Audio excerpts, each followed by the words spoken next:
A CEO's daughter burst through factory doors at midnight, blood on her dress, screaming that her mother is dying. The man she runs to? Just a janitor pushing a mop cart. But when Caleb Ward looks up with those cold, calculating eyes, something shifts in the air. 6 mercenaries hold her mother hostage 6 floors above, 15 minutes until they execute her. What no one knows, this janitor used to hunt men like them for a living. Tonight, he'll remember how. Before we begin, drop a comment with your city name so I can see how far this story travels. Now, let's dive in. The fluorescent lights of Titan defense systems hummed their lonely midnight song, casting harsh shadows across polished concrete floors that stretched like frozen rivers through the massive facility. Caleb Ward had walked these corridors for 3 years now, pushing the same dented cleaning cart, wearing the same faded blue coveralls with Ward stitched in yellow thread over his heart. To the engineers and executives who occasionally passed him, he was furniture. Human wallpaper that emptied trash bins and mopped up coffee spills. That's exactly how he preferred it. His cart's squeaky wheel echoed through B-Wing as he made his usual rounds, the sound rhythmic and forgettable. He'd just finished the 3rd floor restrooms and was heading toward the manufacturing sector when he heard it, a sound that didn't belong in the careful symphony of night shift machinery. Running footsteps, small ones, fast and desperate. Caleb's hand paused on the mop handle, his body going still in a way that would have alarmed anyone who truly knew him. His eyes, gray as winter steel, tracked the sound before he saw its source. Then she burst around the corner, a girl no older than 9 or 10, dark hair flying behind her, expensive private school uniform torn at the shoulder. But what made Caleb's blood turn to ice was the crimson handprint smeared across her white collar. Fresh blood, still wet. "Please," the girl's voice cracked as she spotted him. "Please, you have to help. They're hurting my mom. They're going to kill her." She crashed into him with the full force of her terror, small hands clutching his coveralls. Caleb caught her shoulders, his movements controlled despite the adrenaline spike he felt flooding his system. He'd trained himself over 3 years to move like a custodian, slow, harmless, forgettable.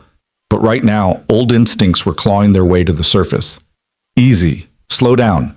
His voice came out calm, practiced, the same voice he'd used to talk down panicked civilians in Fallujah. "What's your name?" "Ella. Ella Kane. My mom is Victoria Kane. She's the CEO, and there are men, bad men. They have guns and they hit her and there's so much blood." The words tumbled out in a cascade of panic. Victoria Kane. Caleb's mind filed through information automatically. CEO of Titan Defense Systems, former Pentagon contractor, had revolutionized drone guidance systems that were now classified at the highest levels. Widowed 5 years ago. 1 daughter. Lived in the penthouse suite on the 7th floor of the adjacent residential tower, connected to this facility by the executive sky bridge. "Where?" Caleb asked, his hands still steady on the girl's shoulders. "Upstairs. The executive floor in Mom's office. They came through the private entrance. They said..." Ella's voice hitched. "They said they'd kill her if she didn't give them the codes. That's when I ran. I hid in the service elevator like Mom taught me, and I got out and I didn't know where to go, and everyone's gone, and I saw you and..." "Shh. You did good. You did exactly right." Caleb glanced at his watch, 12:47 a.m., then down the empty corridor. The executive floor would be deserted at this hour, except for Victoria's dedicated security, which meant that security had either been compromised or eliminated.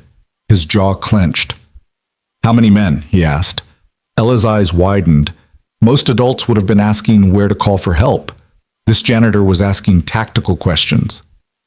6, maybe 7. I don't know. They were wearing black and they had... She struggled for the word. "Rifles?" "Yes, with lights on them. And they talked into radios. One of them grabbed Mom and threw her into a chair and hit her, and that's when I ran because she screamed at me to run, and..." Caleb's hand went to his pocket, closing around the battered smartphone he kept there. His finger hovered over the emergency dial. Standard protocol. Call the cops, get the kid to safety, let the professionals handle it. That's what janitors did. That's what fathers did. But in the back of his mind, a cold voice, The one that had kept him alive through 3 tours in places that officially didn't exist, did the math. Police response time from the nearest station, 12 minutes minimum, probably 15 at this hour. Time for a tactical team to assemble and breach, another 20 minutes. Hostage negotiation protocols, anywhere from hours to days. Victoria Kane didn't have hours.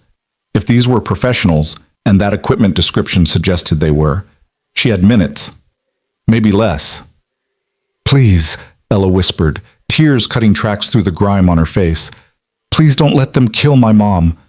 Caleb looked down at this terrified child and saw another little girl, one with his own hazel eyes and her mother's stubborn chin. Abby. His daughter. Safe at home with the overnight sitter, probably curled up in bed with that ridiculous stuffed rabbit she refused to give up despite being too old for baby toys. What would he want someone to do if it were Abby's mother up there? If it were Abby running through these halls, desperate and alone? The decision crystallized in his mind with the cold clarity of combat training kicking back in after years of dormancy. Listen to me very carefully, Caleb said, his voice dropping into something Ella had never heard before. Command authority wrapped in deadly calm. Do you know where the security office is? Ground floor, east side? Ella nodded. You're going to walk, not run, walk to that office. There's a man named Marcus who works overnight security for the front desk. Tell him exactly what you told me and tell him to call the police and lock down the building. Then you stay there with him until I come get you or the police arrive. Do you understand? But what about my mom? What are you going to... I'm going to help her, but I need you safe first. Can you be brave for just a little longer? Ella stared at him, and something in his eyes, something hard and certain and utterly unafraid, seemed to steady her. She nodded. Good girl. Go. Now. She ran, her footsteps fading into the distance. Caleb waited until he couldn't hear them anymore, then let out a slow breath. His hand went to his pocket again, but this time he pulled out a different phone. A burner, pay-as-you-go, the kind you could buy at any convenience store. He had 3 of them. Habit. He dialed a number he hadn't called from inside this building before. Daddy? The voice was sleepy, confused. It's really late. I know, baby girl. I'm sorry to wake you. Caleb was already moving, pushing his cart toward the service elevator with purpose now, the squeaky wheels singing its off-key song. Is Mrs. Chen still awake? She's watching TV in the living room. Daddy, what's wrong? You sound weird. Nothing's wrong. I just need you to do something for me. Can you put Mrs. Chen on the phone? There was rustling, the sound of small feet padding across hardwood floors. Then an older woman's voice, crisp with concern. Mr. Ward, is everything okay? Mrs. Chen, I need you to take Abby to your apartment across the hall, right now. Pack an overnight bag first, just the essentials. Keep your phone on. If you don't hear from me by 2 a.m., I need you to call Detective Sarah Chen at the 5th Precinct. Her number's in my address book on the kitchen counter. Tell her Caleb Ward called in marker 7. There was a pause. Mrs. Chen had been Caleb's neighbor for 2 years, a retired schoolteacher who'd lost her husband and found purpose in doting on the polite single father and his daughter across the hall. She was sharp enough to hear what he wasn't saying. How much danger are you in? Unknown. Probably minimal. But I need to know Abby's secure before I can focus. She'll be safe with me. Whatever you have to do, Mr. Ward, do it, and come home. That's the plan. Daddy? Abby's voice came back on the line, higher now with worry. What's happening? Caleb pressed the service elevator button. The doors opened with a hydraulic sigh. Remember when we talked about how sometimes grown-ups have to help people even when it's scary? Like when you pulled Mr. Herrera out of that burning car? Just like that. Someone needs help tonight, and I'm the only one close enough to do it. So I need you to be my brave girl and go with Mrs. Chen. Can you do that for me? Are you going to be okay? The elevator doors closed. Caleb looked at his reflection in the polished steel, a man in his late 30s, average height, lean build, with the kind of forgettable face that people's eyes slid right past. But in the dim elevator light, something else showed through. The set of his jaw, the way his eyes focused on middle distance, calculating. A hunter's eyes. Always am, he said. I love you, Abby. Love you too, Daddy. He ended the call and let the phone slip back into his pocket. Then he pressed the button for B2, the sub-basement maintenance level. Not up, down. Because Caleb Ward hadn't survived 3 tours in Force Recon by kicking in front doors. The elevator descended with a mechanical whir. Caleb used the 30 seconds to center himself, to let the person he'd been for 3 years, the quiet janitor, the forgettable maintenance man, sink back beneath the surface. In its place, rising like a shark from dark water, came Gunnery Sergeant Caleb Ward, USMC Force Reconnaissance, Silver Star, 2 Purple Hearts, and a service record that was still classified in 17 different ways. The doors opened onto darkness and concrete. The sub-basement was a labyrinth of old infrastructure, back when this facility had been a Cold War-era manufacturing plant. Pipes and ductwork snaked across the ceiling like metal vines. The air smelled of machine oil and old rust. Caleb moved through it like he'd been born there, because in a way, he had been. The first thing he'd done when taking this job 3 years ago was map every inch of this facility. Every ventilation shaft, every service tunnel, every forgotten access point. Knowledge was survival. Preparation was life. He passed his usual maintenance closet, the one where he kept industrial cleaning supplies and spare mop heads. But tonight, he walked 15 feet further, to a second closet, this one locked with a padlock that only he had the key for. The door swung open silently. He'd oiled the hinges himself. Inside, hidden behind boxes of fluorescent light tubes and reams of paper towels, was a military-grade duffel bag. Caleb pulled it out and unzipped it in one smooth motion. Body armor.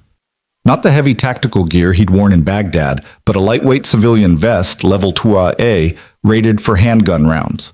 He stripped off his coverall top and strapped it on over his t-shirt. Then the coverall went back on over it. A little bulkier, but not enough for anyone to notice in a crisis. Next, a collapsible baton, the kind cops carried. He'd never needed it in 3 years, but he'd practiced with it weekly in his apartment. Muscle memory didn't fade. It just waited. A small first aid kit went into his pocket. Zip ties went into another pocket. And then, from the very bottom of the bag, he pulled out a knife. A fixed-blade KA bar, 7 inches of blackened steel that had saved his life in places he couldn't name. He strapped it to his belt, hidden beneath the coverall. Last, he pulled out a small tactical earpiece and microphone setup. Old tech, but reliable. He fitted it into his ear, clipped the transmitter to his belt, and tapped it twice. The green light blinked. Active. "Mic check," he whispered. His own voice echoed back in his ear, tinny but clear. "Good." Caleb closed the duffel, locked the closet, and checked his watch. 12:53 a.m. Then he moved. The executive floor was accessible by 3 routes. The main elevator, 2 exposed. The executive elevator would require Victoria's keycard and was probably guarded. Or the service shaft that maintenance used for HVAC repairs. The shaft ran from B2 straight up to the executive level's equipment room, bypassing all security checkpoints. It took Caleb 4 minutes to navigate to the access point. A vertical ladder bolted to concrete, stretching up into darkness. He tested the first rung, then began to climb. 7 floors. 70 feet. His hands found each rung by memory and touch, his breathing controlled and steady. The body armor added weight, but his arms didn't shake. He'd done pull-ups every morning for 3 years. Maintenance work kept you strong if you did it right. At the top, a horizontal access hatch. Caleb pressed his ear against the metal and listened. Nothing. He eased it open an inch, letting his eyes adjust to the light bleeding through.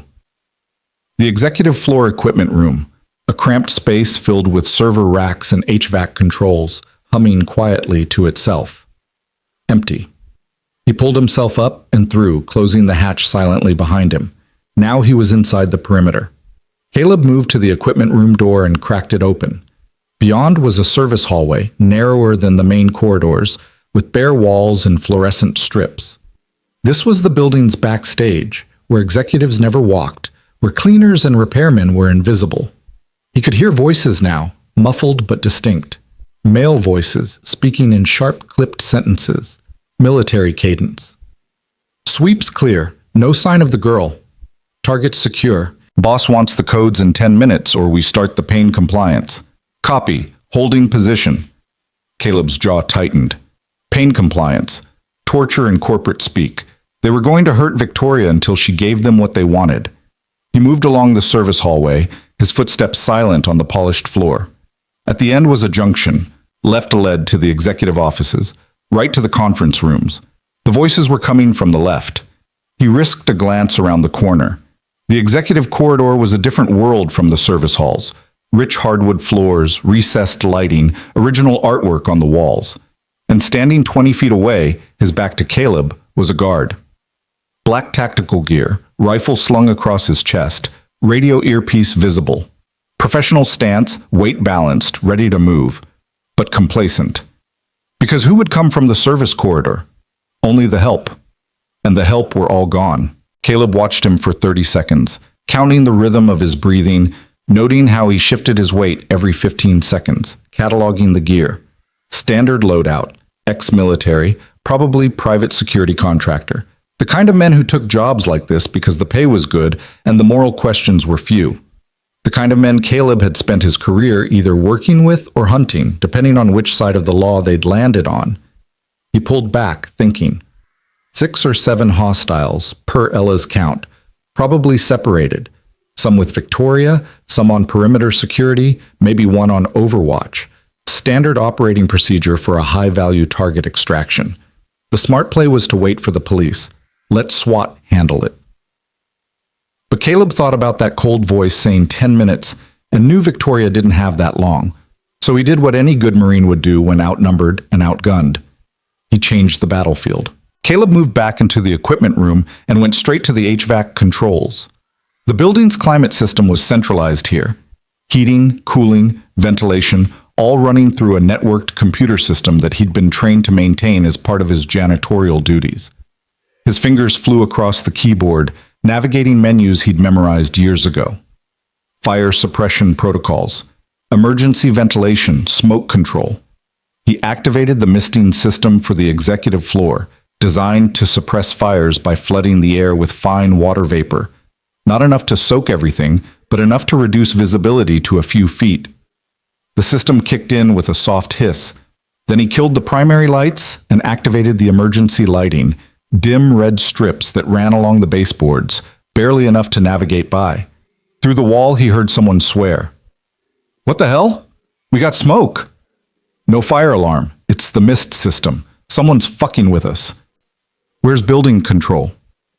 "Checking. Offline. Someone cut the remote access." Caleb smiled without humor. He'd cut the remote access himself 3 minutes ago. "Boss wants this floor locked down. Find out what's happening." "Copy." Footsteps in the hallway. The guard moving away from his post, going to investigate. Caleb slipped out of the equipment room and into the misted corridor. The world had become a red-lit fog, shapes bleeding into shadows. He moved like smoke himself, silent and swift. The guard was 20 feet ahead, his back still to Caleb, his rifle coming up as he peered into the mist. "Control, this is position 2. I've got visual interference across the whole floor. Possible hostile action. Request." Caleb covered the distance in 4 strides. His hand clamped over the guard's mouth as his knee drove into the back of the man's leg, folding him down. The baton came out in his other hand, striking precisely at the base of the skull. A controlled impact, enough to stun without killing. The guard went limp. Caleb caught the rifle before it could clatter to the floor, then dragged the body into the nearest office. Zip ties secured the man's wrists and ankles. A strip of duct tape, also from Caleb's pocket, sealed his mouth. One down. He checked the radio clip to the guard's vest. Commercial-grade encrypted channel. He couldn't transmit without the right authentication codes, but he could listen. "Position 2, report." Silence. 2, come in. More silence. "Shit, we got a problem. Kane, get the target ready to move. Everyone else collapse to the primary position.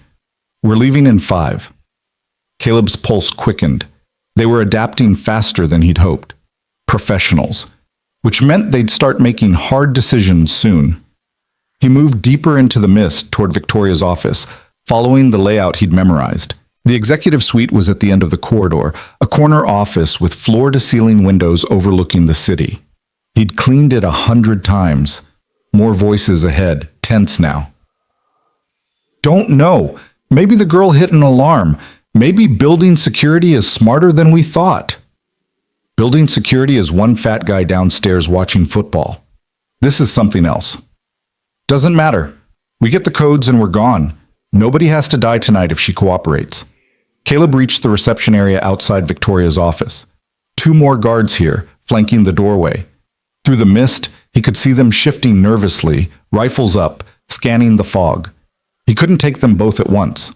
Not quietly. So he didn't try for quiet. Caleb reached up to the drop ceiling, cheap acoustic tiles, easy to move. He pushed one aside, pulled himself up into the crawl space with the strength born of countless pull-ups, and moved across the metal framework like a spider. Below him, the guards muttered to each other. You see anything? Just red fog and my own paranoia. I don't like this. Feels wrong. Everything about this job feels wrong, but the pay's right. Caleb positioned himself above them, then reached down and pushed another ceiling tile loose. It fell with a clatter. Both guards spun toward the sound, rifles tracking. Caleb dropped behind them. His baton caught the first guard across the back of his knees, a sweep that sent the man crashing down. The second guard started to turn, but Caleb was already inside his guard, one hand redirecting the rifle barrel toward the floor, while his other hand drove the baton into the man's solar plexus. The guard folded with a wheeze. The first guard was recovering, reaching for his sidearm. Caleb kicked it away, then struck again, precise, controlled, non-lethal. These men might deserve worse, but that wasn't his call to make. Both guards went down and stayed down. More zip ties. More duct tape. 3 down. Caleb picked up one of the rifles, a civilian AR-15, nothing military grade but still deadly. He checked the magazine, cleared the chamber, and slung it across his back. Then he moved to Victoria's office door. It was ajar, light spilling through the crack. He could hear voices inside now, much clearer. Last chance, Mrs. Kane. We don't want to hurt you, but we will. The access codes for the Q-Series guidance protocols, all of them. A woman's voice, tight with pain but defiant. Go to hell. A sharp crack, the sound of flesh hitting flesh. Caleb's hand tightened on his baton. You think you're brave? That's just stubbornness. We can break that. We have chemicals in the van that'll make you tell us your childhood phone number, let alone some access codes. But that takes time, and we're on a schedule. So I'm going to ask you one more time. The answer is still the same. Victoria's voice was shaking now, but firm. Those codes access weapons systems. I give them to you, people die. So no. Never. Then we'll start with fingers. You're right-handed, correct? Let's see how well you type with... Caleb kicked the door open. The office was a war room. Furniture overturned, paper scattered, Victoria Kane tied to her chair in the center of the space. Blood ran from her split lip, and her left eye was swelling shut. Around her stood 3 men in black tactical gear, their attention snapping to the doorway. For one frozen heartbeat, everyone stared at the man in the janitor's coveralls standing in the doorway with a rifle in one hand and a baton in the other. Then the leader, a man with a scarred face and cold blue eyes, smiled. You've got to be kidding me. Building maintenance? That's who's been screwing with us? Caleb recognized that voice, recognized that face, even with the new scars. Hello, Morrison. The smile faltered. Do I know you? Fallujah, 2007. You were running convoy security for Greystone. I was Force Recon. We worked that embassy extraction together. Recognition dawned in Morrison's eyes, followed by disbelief. Ward? Caleb Ward? They said you died. IED in Kandahar. Reports were exaggerated. So what the hell are you doing here dressed like you clean toilets? I do clean toilets. And right now I'm doing my job, keeping this building secure. Caleb's voice was flat, emotionless. Which means you and your friends need to leave. Now. Morrison laughed, a harsh, ugly sound. You always were an idealistic bastard. Still playing hero? Look around, Ward. You're one guy with a rifle you probably don't even know how to use anymore. We're 3 trained operators with a high-value asset. You're not walking out of here. But hey, for old time's sake, I'll make you a deal. Turn around, go back to your mop bucket, and forget you saw anything. We get what we came for. You stay alive. Everyone's happy. Except Mrs. Kane. She's not your problem. Actually, she signs my paychecks. That makes her exactly my problem. Morrison's smile vanished. Then you're an idiot. Take him. The other two guards moved, raising their weapons. Caleb moved faster. He threw the baton, a straight, hard throw that caught the nearest guard in the face, breaking his nose in a spray of blood. The man went down.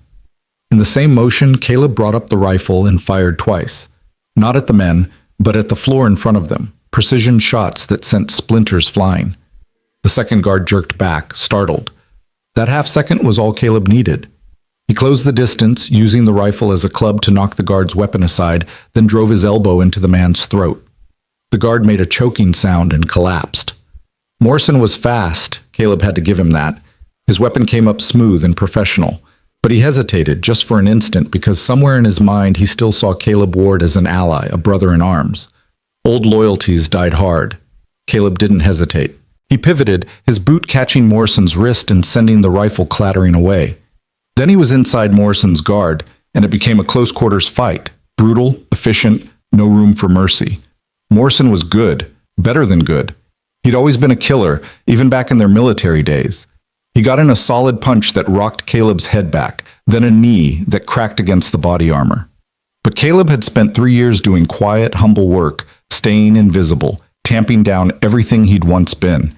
And now, with violence permitted, with purpose clear, he felt all that compressed energy explode outward. He caught Morrison's next punch, twisted the arm, and used the momentum to drive Morrison face first into Victoria's desk. The wood cracked. Morrison slumped. Silence fell over the office, broken only by Caleb's controlled breathing and the soft hum of the building's systems. Victoria Kane stared at him from her chair, her one good eye wide with shock. "Who the hell are you?" Caleb moved to her side, pulling out his knife to cut her restraints. "Caleb Ward, ma'am. Night maintenance. Are you hurt?" Yes. No, I mean..." She struggled for words. "You're the janitor. I've seen you. You barely talk. You clean my office every night, and you barely even look at me, and now you just..." She gestured at the unconscious men scattered around her office. "What just happened?" "I heard your daughter was in distress. Seemed like a reasonable time to intervene." Caleb finished cutting the zip ties and helped her stand. Her hands were shaking. "Can you walk?" "I think so. My daughter, Ella. Is she..." "Safe. She's with security downstairs. Police should be here any minute. We need to move." But as Caleb helped Victoria toward the door, Morrison groaned behind them. Not unconscious, after all, just stunned.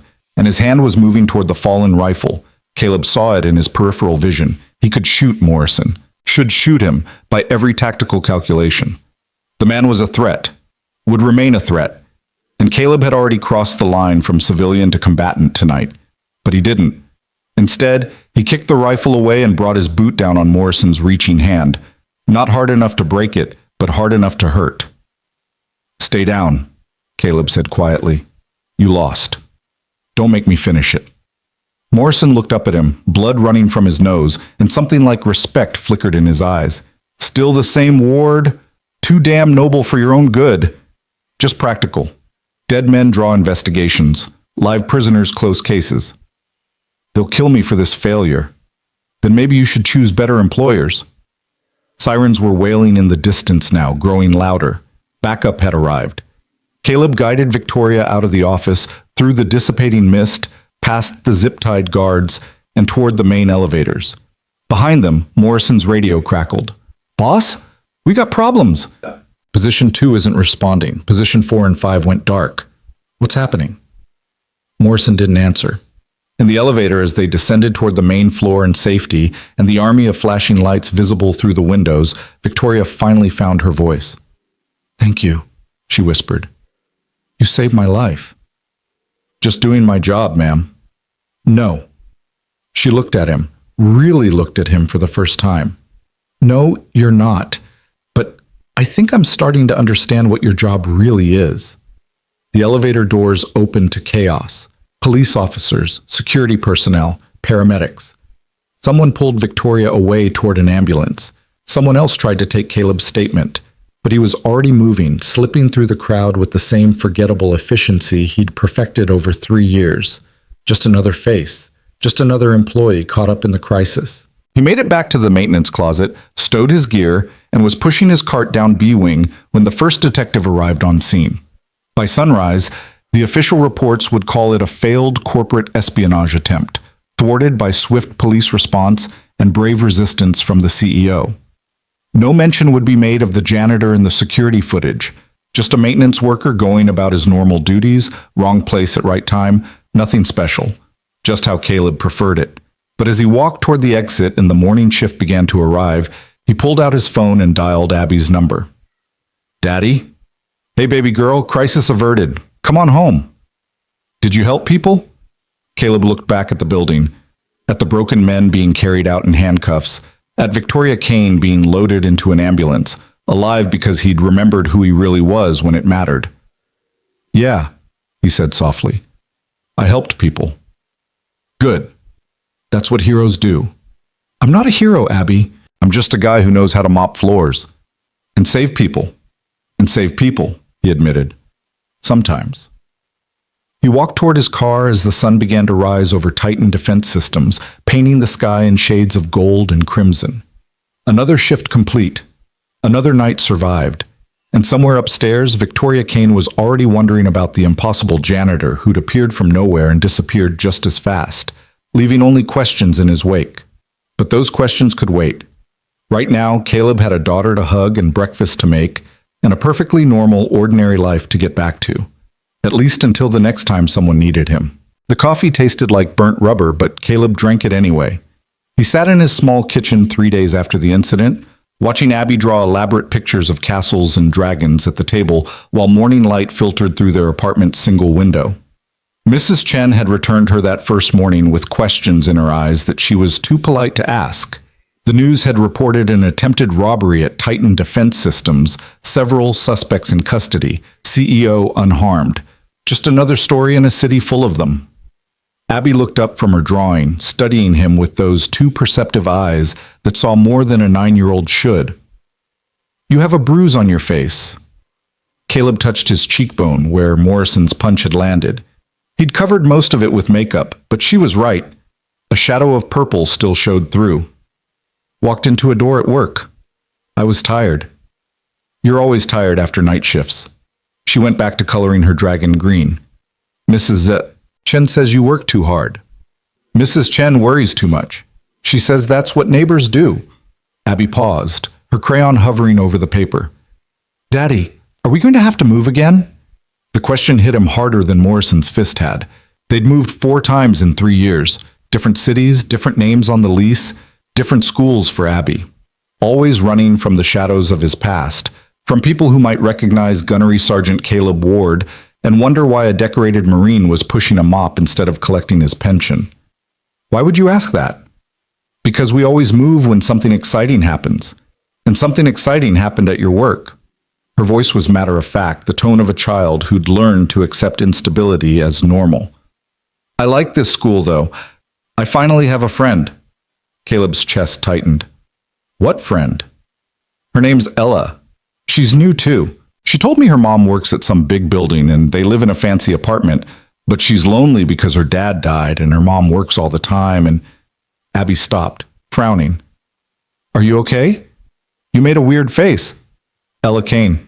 Of course, the universe had a sick sense of humor. Before Caleb could respond, his phone buzzed. Unknown number. He almost didn't answer. Unknown numbers were usually bad news, but something made him pick up. "Mr. Ward?" A woman's voice, professional but warm. "This is Sarah Mitchell, executive assistant to Victoria Kane. Mrs. Kane would like to meet with you at your earliest convenience. Would this afternoon be possible?" Caleb's first instinct was to refuse. He'd done his part. She was safe. End of story. Getting pulled deeper into Victoria Kane's world was the opposite of staying invisible. "I appreciate the call, but that's not necessary. I was just—" "Mr. Ward," Sarah's voice took on an edge. "Mrs. Kane doesn't make requests lightly, and she's quite insistent about thanking you properly. 2 o'clock at her office?" It wasn't really a question. "Fine. 2 o'clock. He hung up and found Abby watching him again. "Who was that?" "Work stuff. I have to go in this afternoon." "But it's your day off." "Boss wants to see me." "Are you in trouble?" Caleb managed a smile. No, baby girl, I think it might be the opposite. That afternoon, Caleb stood in the lobby of Titan Defense Systems feeling distinctly out of place in the only button-down shirt he owned that didn't have paint stains on it. The building looked different in daylight, less like a battlefield, more like what it actually was, a monument to American military innovation, all glass and steel and patriotic ambition. The elevator ride to the executive floor was surreal. He'd climbed the same shaft 3 nights ago in the dark. Now he was riding up like a regular visitor, watching the numbers tick upward while soft jazz played from hidden speakers. Sarah Mitchell met him on the 7th floor, a woman in her 50s with sharp eyes and an efficient smile. Mr. Ward, thank you for coming. Mrs. Kane is expecting you. She led him through corridors he'd only ever seen empty and dark. During business hours, they bustled with activity, engineers in casual clothes, executives in suits, administrative staff moving between offices with tablets and coffee cups. Several people glanced at him curiously. He recognized a few from his night shifts, but none of them recognized him. The janitor was invisible, even in daylight. Victoria Kane's office had been restored to order. The broken desk replaced, the scattered papers filed away. No sign of the violence that had occurred here, except for fresh paint on one wall.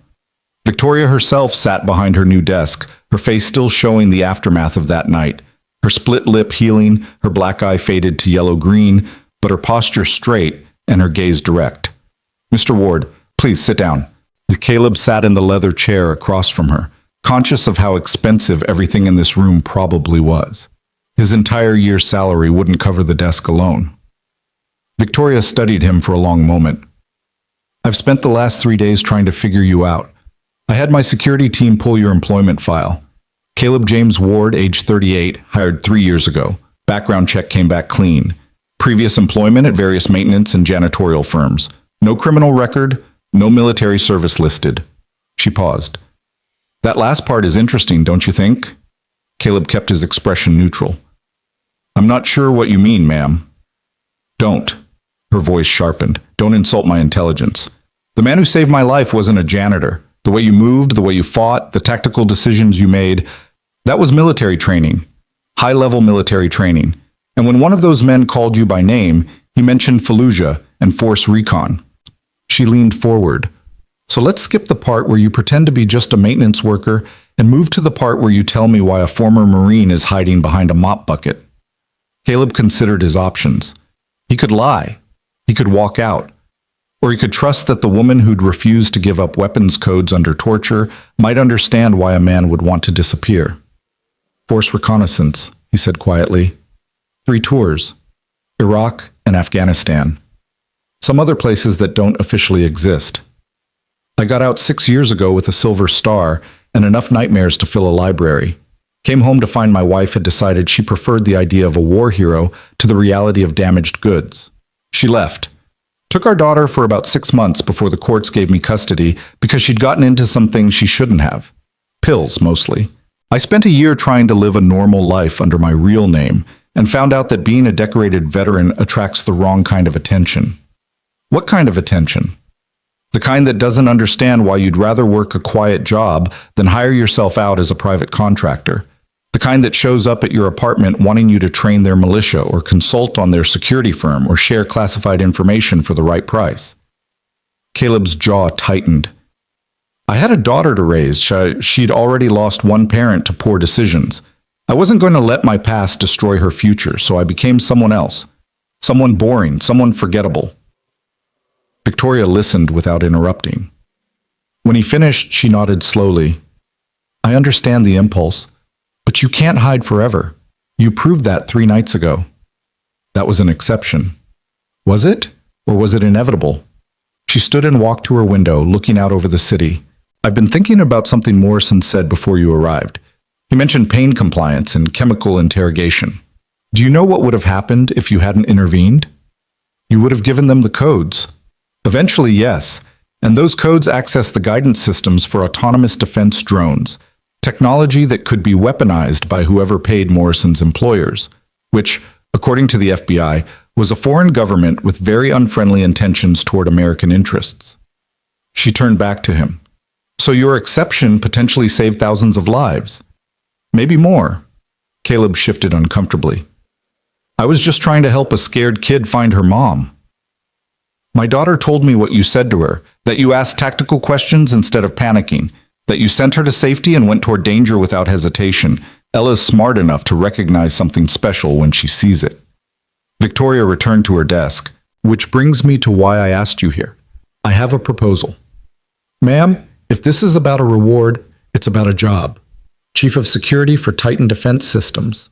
Full benefits, salary of $150 to start with performance bonuses, health insurance that covers everything including therapy if you want it, and a schedule that lets you actually see your daughter grow up. Day shifts, nights off, weekends free. The offer hung in the air between them like a grenade with the pin pulled. Caleb's mind raced. A legitimate job, real money, a chance to use his skills without hiding them. It was everything he'd given up when he chose invisibility, and that was exactly the problem. I appreciate the offer, Mrs. Kane, but I can't accept it. Why not? Because being chief of security means being visible. It means people knowing my name, my face, my background. It means everything I've spent 3 years running from. Or, Victoria said carefully, it means finally standing still. You can't run forever, Mr. Ward. Eventually, your daughter is going to ask why you're not using your considerable talents for something more than scrubbing floors. What are you going to tell her? The question cut deep because Caleb had been asking himself the same thing.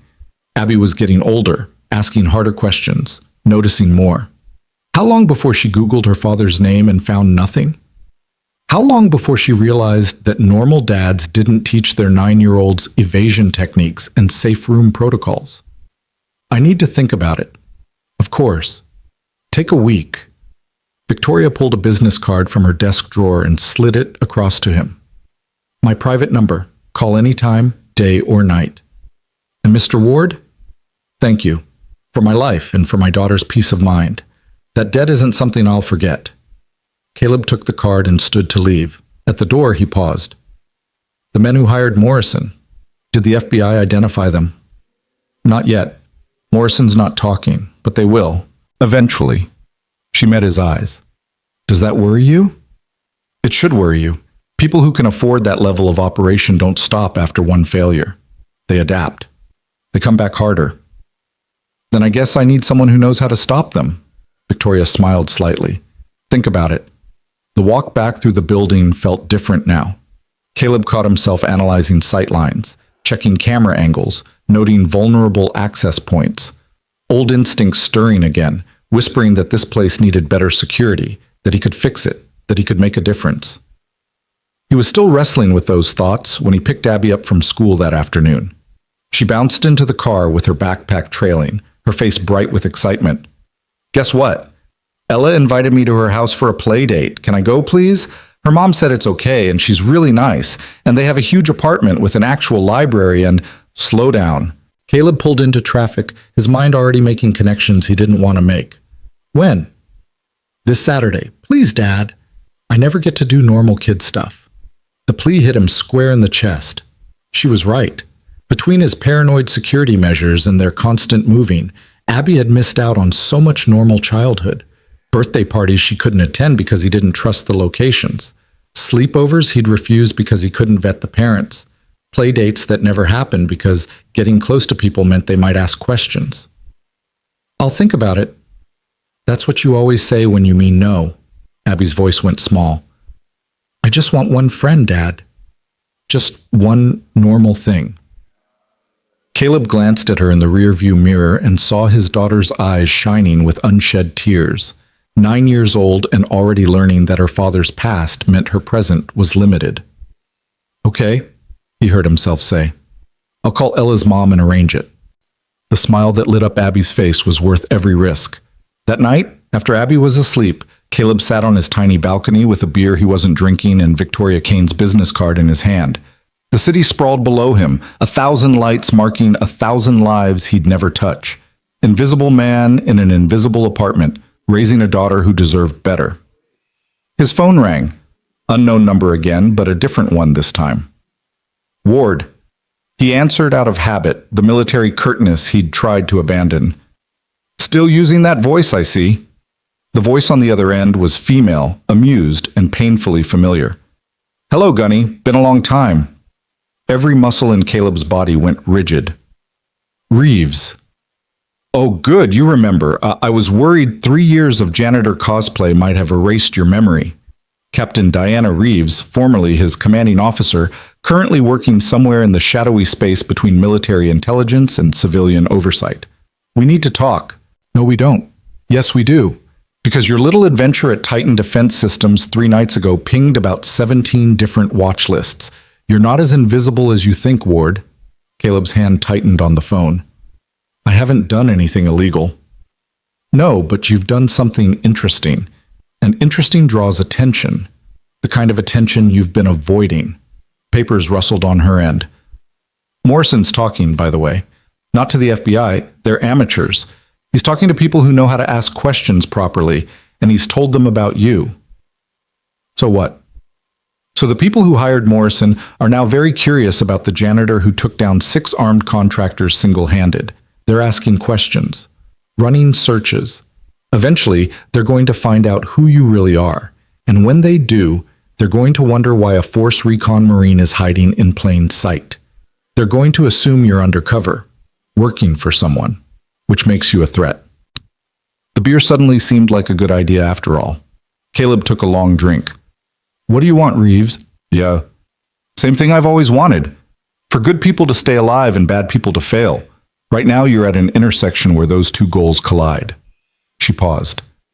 "Victoria Kane offered you a job. Take it." "You're monitoring her communications?" "We're monitoring everything related to her defense contracts. The woman has access to technology that could change modern warfare.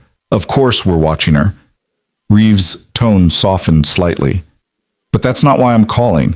I'm calling because you have a daughter who deserves a father that doesn't jump at shadows. You have a chance to stop running and start building something real. Don't waste it because you're afraid." "I'm not afraid." "Yes, you are. You've been afraid since you came home and realized the war doesn't end just because you leave the battlefield. But here's the thing, Gunny. Fear is just another kind of camouflage. Effective in the short term, fatal in the long term. Eventually you have to show yourself or you suffocate." Caleb stared at the business card in his hand. "If I take this job, I'm a target." "You're already a target. You just don't have resources to defend yourself yet. Take the job. Use the position. Build something that matters. And when the people who hired Morrison come back, because they will come back, you'll be ready." "You seem very certain they'll come back." "Because I know who hired them, and they don't accept failure." Reeves's voice went hard. "There's a storm coming, Ward. You can hide from it or you can prepare for it, but you can't avoid it. Not anymore." The line went dead. Caleb sat in the darkness for a long time, turning the business card over in his fingers.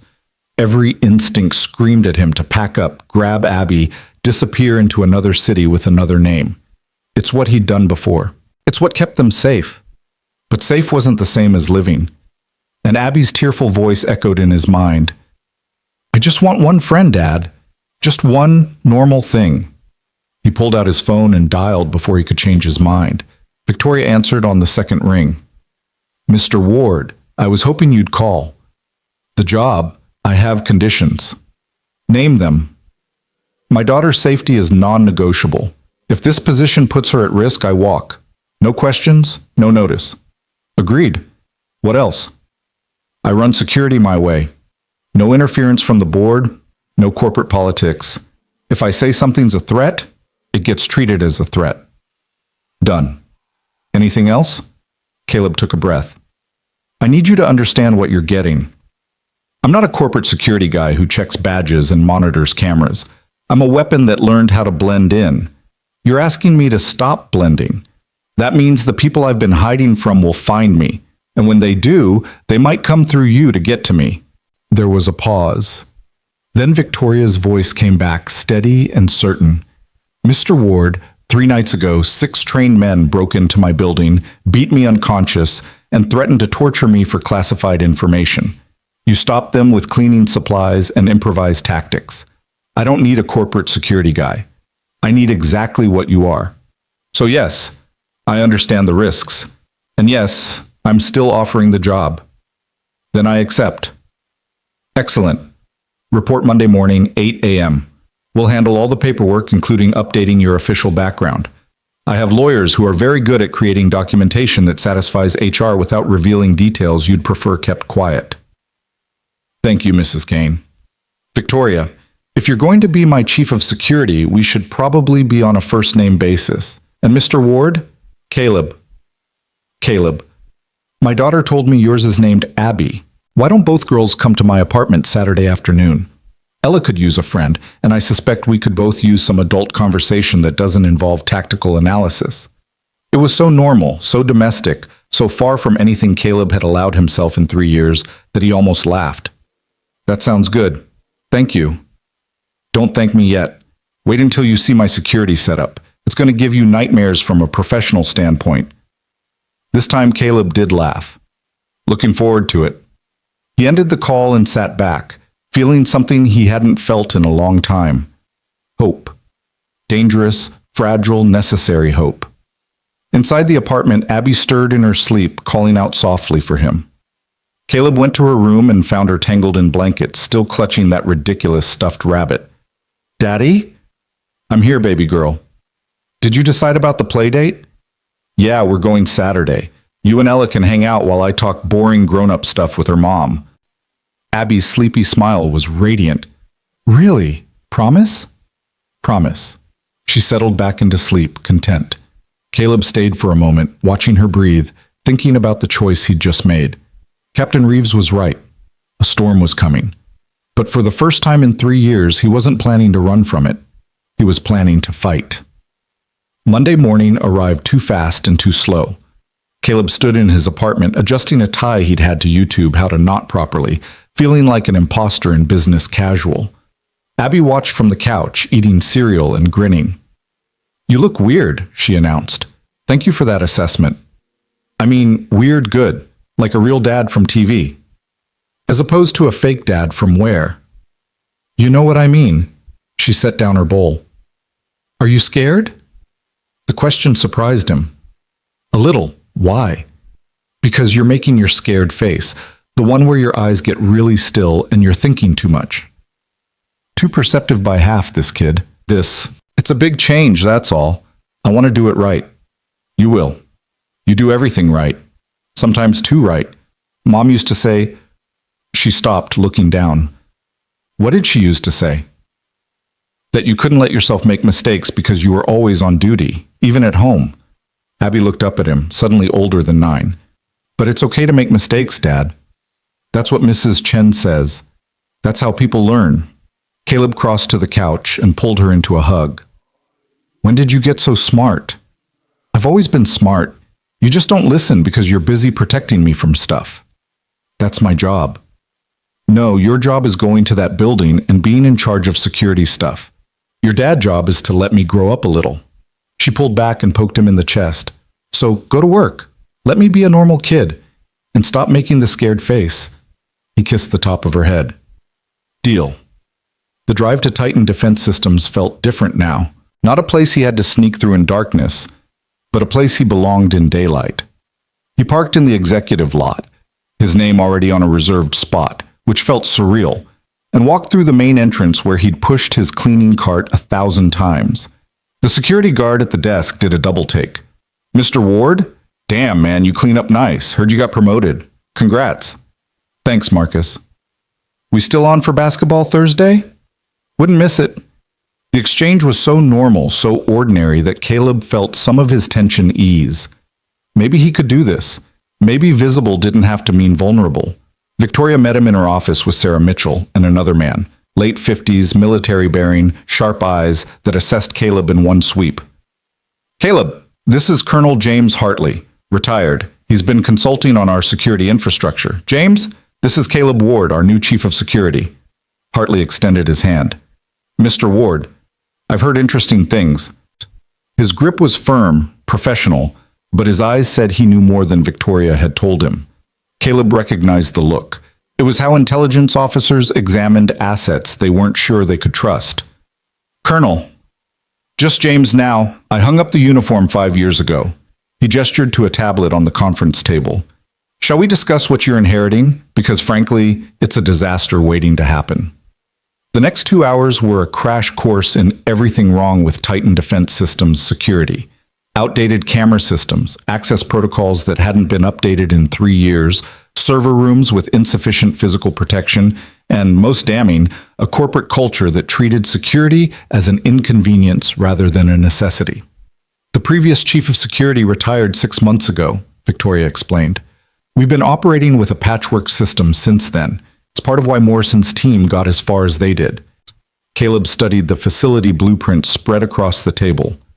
You need a complete overhaul, new cameras with facial recognition, biometric access on all sensitive areas, armed response team, not just monitoring, and someone needs to talk to your engineers about operational security because half of them post about classified projects on their personal social media. James nodded approvingly. My assessment exactly. Victoria, he's going to need a budget. How much? Caleb did quick mental math. $2 million for infrastructure upgrades, another $1 million annually for personnel and training, and I'll need to hire a team I can trust. Victoria didn't blink. Done. James will help you navigate the procurement process. Sarah will handle HR logistics. I want a full security audit on my desk by Friday and implementation plans the following week. That's aggressive. Morrison's employers are still out there. They paid a lot of money for information they didn't get. I'm not giving them a second chance. Victoria's expression was steel. Whatever you need, you get. No bureaucracy, no delays, understood? Yes, ma'am. Victoria. She smiled slightly. Now the real reason I brought James in today. He has connections throughout the private military contractor world. If you need personnel with specific skill sets, he can help vet them. People you can trust. Caleb looked at the older man more carefully. You know who I am, my real background. I know enough. Diana Reeves and I go back 20 years. She called me, explained the situation, asked me to help smooth your transition. James's expression was unreadable. Your secret's safe with me, Ward, but you should know, you're not the only ghost working in corporate America. There are a lot of us trying to build normal lives after serving in places that don't officially exist. Sometimes the best security comes from people who understand what real threats look like. It was an offer of alliance, carefully coded. Caleb nodded slowly. I appreciate that. Good. Then let's get to work. They spent the rest of the day buried in logistics, reviewing personnel files, analyzing threat assessments, planning security upgrades. By the time 5 o'clock arrived, Caleb's head was spinning with information, and his body remembered why desk jobs were exhausting in their own way. But when he left the building and drove toward Abby's school to pick her up, he felt something unfamiliar, satisfaction, purpose, the sense that he was building something that mattered instead of just hiding from things that scared him. Abby bounced into the car full of news about her day, and as Caleb listened to her chatter about math tests and playground drama, he realized how much lighter she seemed. No more worried glances, no more careful questions about whether they had to move again. Just a kid being a kid, finally. Oh, Abby exclaimed suddenly. I forgot to tell you, Ella's mom called Mrs. Chen and confirmed Saturday. We're going to their apartment at 2 o'clock. Ella says they have a whole room just for games and movies. Can you believe that? A whole room. Sounds pretty amazing. Are you nervous? About seeing Ella's mom again? The question caught him off guard. Why would I be nervous? Because Abby gave him that look, the one that said she knew things she wasn't saying. Mrs. Chen says when grown-ups who helped each other see each other again, sometimes they get nervous because they don't know if they'll still like each other outside of the emergency situation. Mrs. Chen needs to stop watching so many rom-coms. That's what I told her, but she says life is like a rom-com sometimes, which I think is weird because rom-coms don't usually have bad guys with guns. True. Saturday afternoon found Caleb standing outside Victoria Kane's residential tower with a nervous daughter and a bottle of wine he'd spent 20 minutes selecting at the store. The building was even more impressive up close, 30 floors of glass and steel that screamed money and success, with a doorman who looked like he could moonlight as Secret Service. Mr. Ward and Miss Ward for Mrs. Kane, Caleb told him. The doorman checked his tablet and smiled. Of course. Penthouse level. I'll let her know you're on your way up. The elevator was the kind with mirrors on all sides, forcing Caleb to confront multiple versions of himself looking uncomfortable in khakis and a button-down. Abby, meanwhile, practically vibrated with excitement. "Remember," Caleb said as they ascended, "best behavior. No running unless Ella's mom says it's okay. No touching things that look expensive, which is probably everything." "Dad, I know how to act." Abby rolled her eyes. "I'm not 5, just making sure." The elevator opened directly into Victoria's penthouse. No hallway, no other apartments, just straight into a foyer that was bigger than Caleb's entire apartment. Ella appeared immediately, squealing as she saw Abby. "You came! Come on! I want to show you my room and the game room, and we have every streaming service, and Mom said we could order pizza later," and the girls disappeared in a whirlwind of excited chatter, leaving Caleb standing alone with his wine bottle, feeling suddenly very exposed. Then Victoria emerged from what looked like a kitchen, wearing jeans and a casual sweater that made her seem more human than the CEO he'd met in her office. "Caleb, welcome." She noticed the wine and smiled. "You didn't have to bring anything. My mom raised me right. Never show up empty-handed." Well, she did a good job. Victoria took the bottle and led him into an open-concept living space that could have been featured in an architecture magazine. Floor-to-ceiling windows offered a panoramic view of the city, while tasteful furniture arranged in conversation clusters somehow made the massive space feel almost cozy. "The girls will be entertained for hours. I set up the game room with enough snacks and activities to survive a siege." "Good planning." "I learned from the best." She gestured to the couch.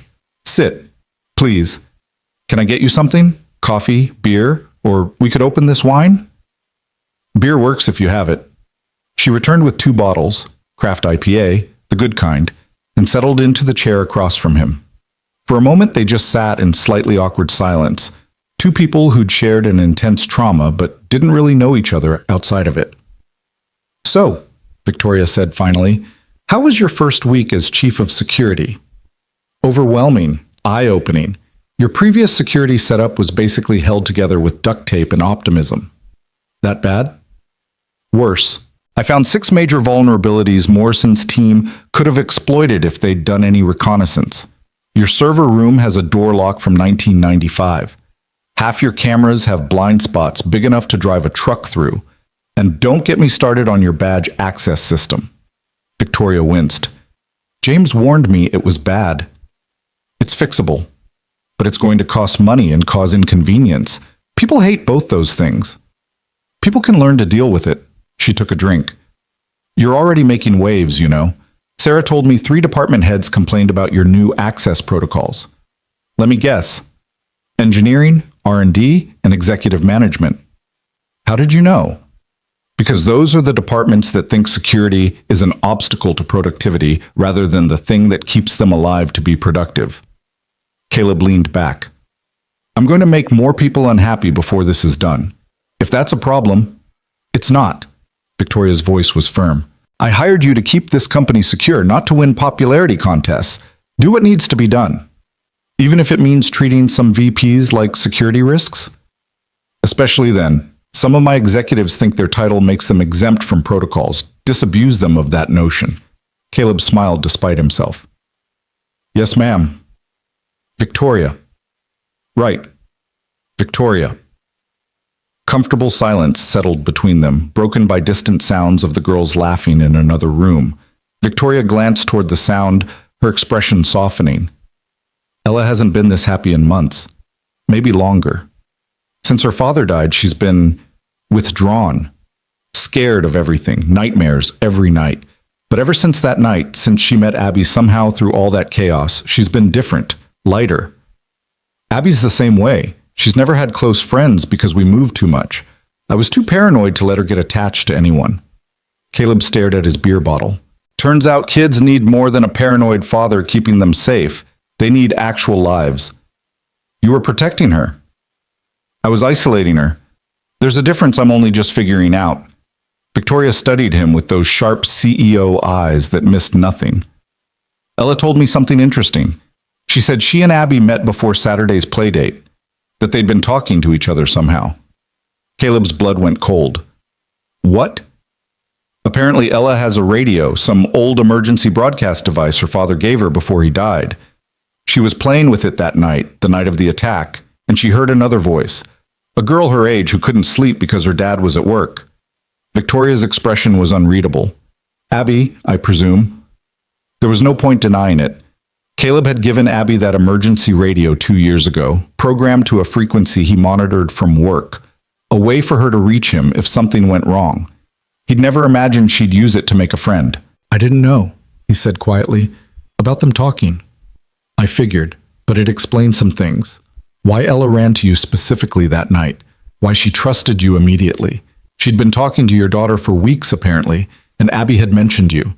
The dad who worked nights and worried too much and checked all the locks 3 times before bed. That's embarrassing. That's honest. Kids see things clearly sometimes. Victoria paused. Ella also mentioned that Abby told her not to be scared because her dad always helped people who needed help, that it was what heroes did. I'm not a hero. You keep saying that, but my daughter would disagree. So would I. Victoria set down her beer. Can I ask you something personal? Depends on how personal. Fair enough. What made you come out of hiding? Really? Because I know it wasn't just my job offer. Caleb considered deflecting, then remembered what Abby had said about mistakes being how people learned. Maybe honesty was how people connected. I was killing both of us with safety. Abby couldn't be a kid because I was too busy being a soldier. I couldn't be a father because I was too busy hiding from my past. When she cried about wanting just one friend, I realized I'd become the threat I was protecting her from. Not physically, but emotionally. So I decided to stop running. He met Victoria's eyes. Your job offer gave me the excuse, but Abby gave me the reason. Victoria nodded slowly. I understand that. After Michael died, my husband, I threw myself into work. Told myself I was providing for Ella, building her future, honoring her father's memory. Really, I was just avoiding the grief, avoiding being present for the daughter who needed me. It took almost getting killed for me to wake up. We're both pretty good at lying to ourselves. Seems like it. She smiled slightly. But we're trying to do better. That counts for something. Laughter exploded from the game room, followed by Ella shouting, "That's cheating!" And Abby's indignant response, "Is not! That's strategy!" Should we intervene? Caleb asked. Probably not. Let them figure it out. Conflict resolution is a life skill. Fair point. They sat in companionable silence for a while, watching the city lights begin to twinkle as afternoon faded toward evening. It felt surreal. Sitting in a penthouse worth millions, drinking beer with a CEO, listening to their daughters become friends. A month ago, Caleb would have dismissed this scenario as impossible. Now, it felt almost natural. I got a call from FBI this week, Victoria said eventually. Morrison's employers have been identified. Sort of. Caleb's attention sharpened. Sort of? They're using shell corporations and offshore accounts, but the investigation tracked the money back to a private military company called Nightfall Solutions. Ever heard of them? No, but that doesn't mean much. The PMC world is full of companies that exist on paper for one contract then disappear.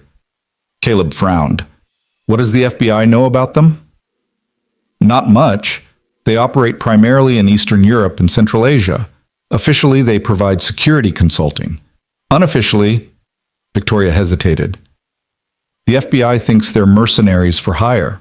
Corporate espionage, asset extraction, occasionally worse things, and they don't take kindly to failure. You think they'll try again? The FBI thinks it's possible. I think it's probable. She turned to face him directly. Which is why I need to know if you're really in, Caleb, because accepting my job offer means accepting the risks that come with it, and those risks don't stop at the office door.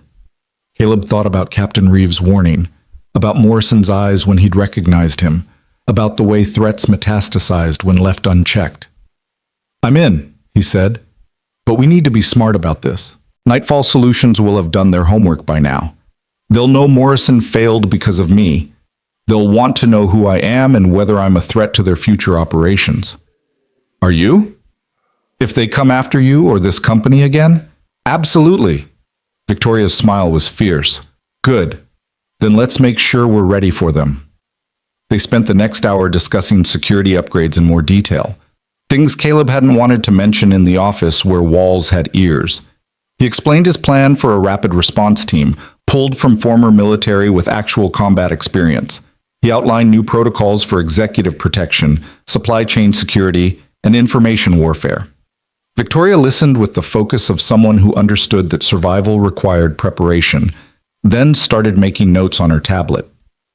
This level of security is going to change how the company operates, she said. Some people won't like it. Some people didn't like seatbelts either. Then they saved enough lives that objections stopped mattering. Point taken. She glanced up. What about your daughter? What kind of security does she need?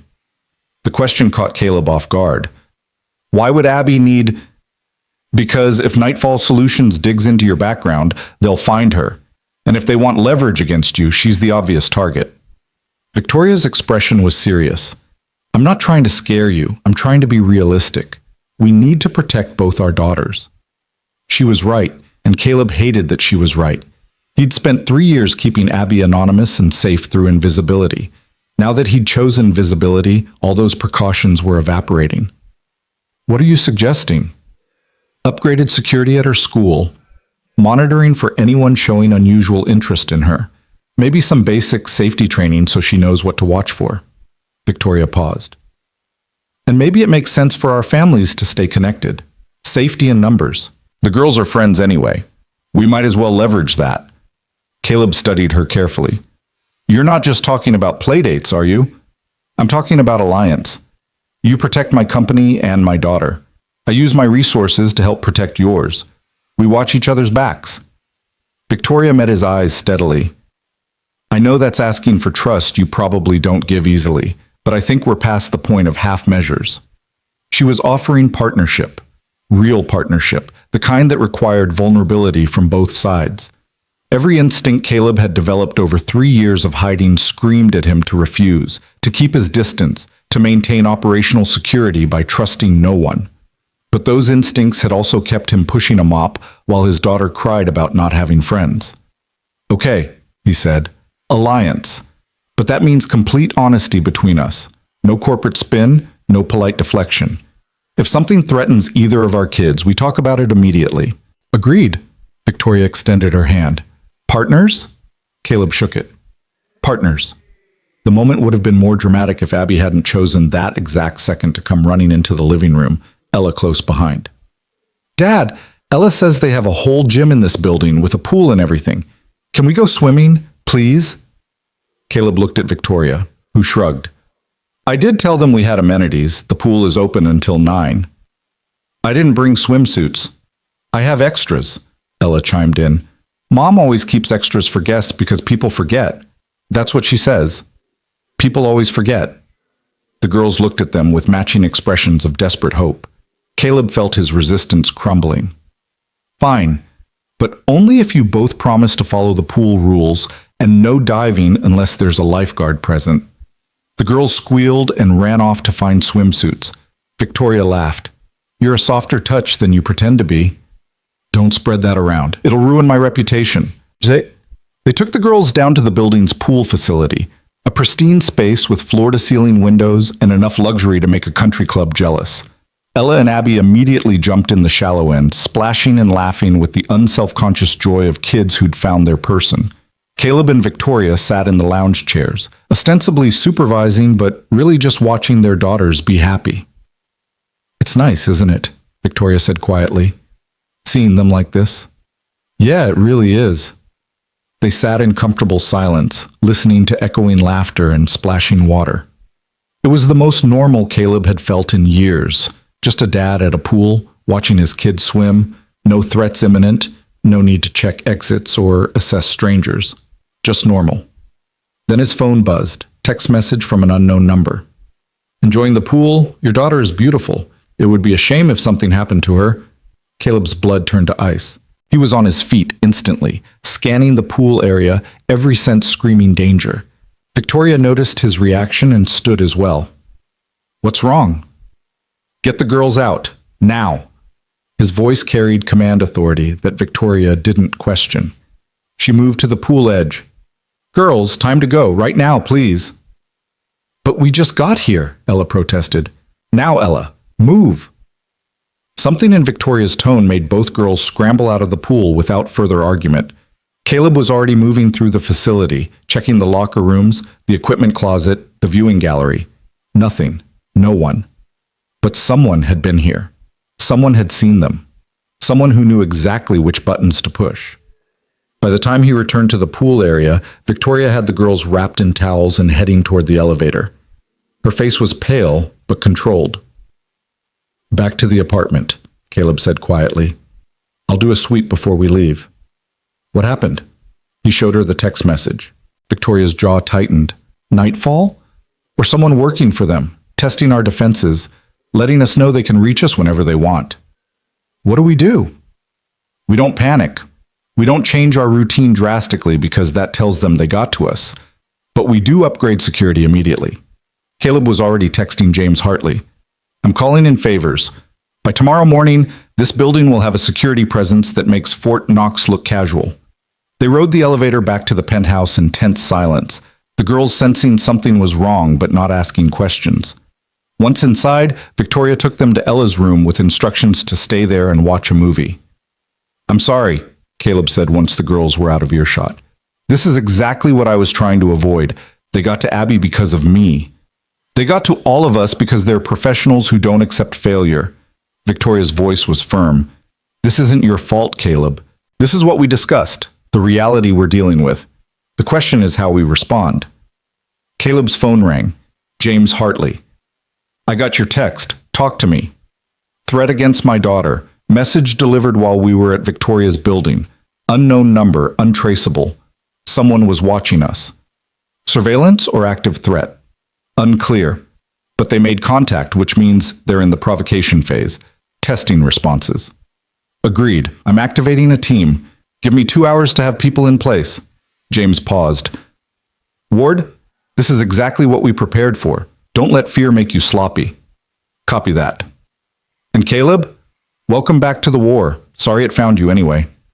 The line went dead. Caleb stood in Victoria's penthouse living room, looking out at the city and thinking about how quickly safety could become illusion. He'd spent 3 years hiding, and it had bought him exactly nothing. The war had found him anyway, just like James said. Victoria touched his arm. "Hey, we're going to handle this. You shouldn't have to handle this. This isn't your fight." "It became my fight the moment they broke into my building and tried to steal my technology. You just helped me survive it." She moved to stand beside him at the window. "We're stronger together, Caleb. That's the whole point of alliance. So stop trying to shoulder this alone." He wanted to argue. Wanted to insist that her best move was to fire him, distance herself, let him disappear back into anonymity. But he thought about Abby laughing in the pool, about Ella's joy at having a friend, about the possibility of building something real instead of just hiding from shadows. "Okay," he said, "together. But we do this smart. No unnecessary risks, no cowboy heroics. We use resources, we use intelligence, and we don't give them any openings." "Sounds like a plan." Caleb's phone buzzed again. Another text, same unknown number. "Tell Kane we'll be in touch.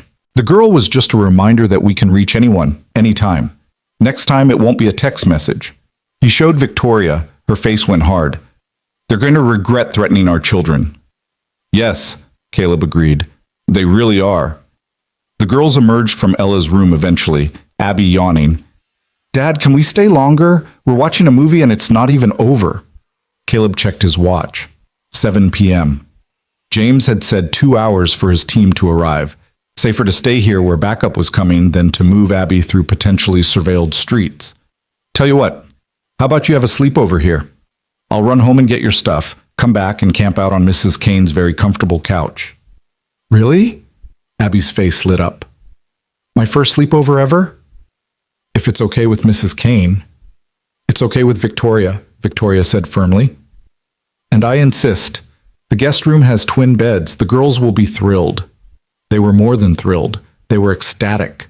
Caleb left 30 minutes later after checking every lock, testing every alarm, and making Victoria promise not to open the door for anyone except him or James's team. The drive to his apartment took 15 minutes, during which Caleb's training kept his eyes on mirrors, checking for tails, noting vehicles that appeared more than once. Nothing obvious, but that meant nothing. Professionals didn't tail, obviously. His apartment looked exactly as he'd left it, but Caleb had spent enough years in hostile territory to trust his instincts. Something felt wrong. Not dramatically wrong, not ransacked room wrong, but the kind of subtle wrong that meant someone had been here. He cleared each room methodically, hand on the knife he'd started carrying again, finding nothing. But in Abby's room, the stuffed rabbit was facing the wrong direction. In the kitchen, his coffee mug had been moved 2 inches to the left. In his bedroom, the closet door stood open when he always kept it closed. Someone had been here. Someone wanted him to know they'd been here. Caleb pulled out his phone and took pictures of everything, documenting the violations. Then he packed Abby's overnight bag with hands that didn't shake despite the rage building in his chest.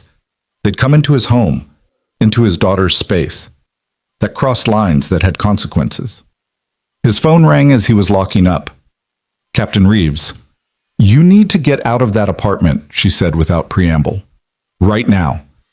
"Already leaving? How did you Because I've been monitoring Nightfall's communications since Morrison was arrested, and they just lit up with chatter about activating a local asset for a demonstration of capability."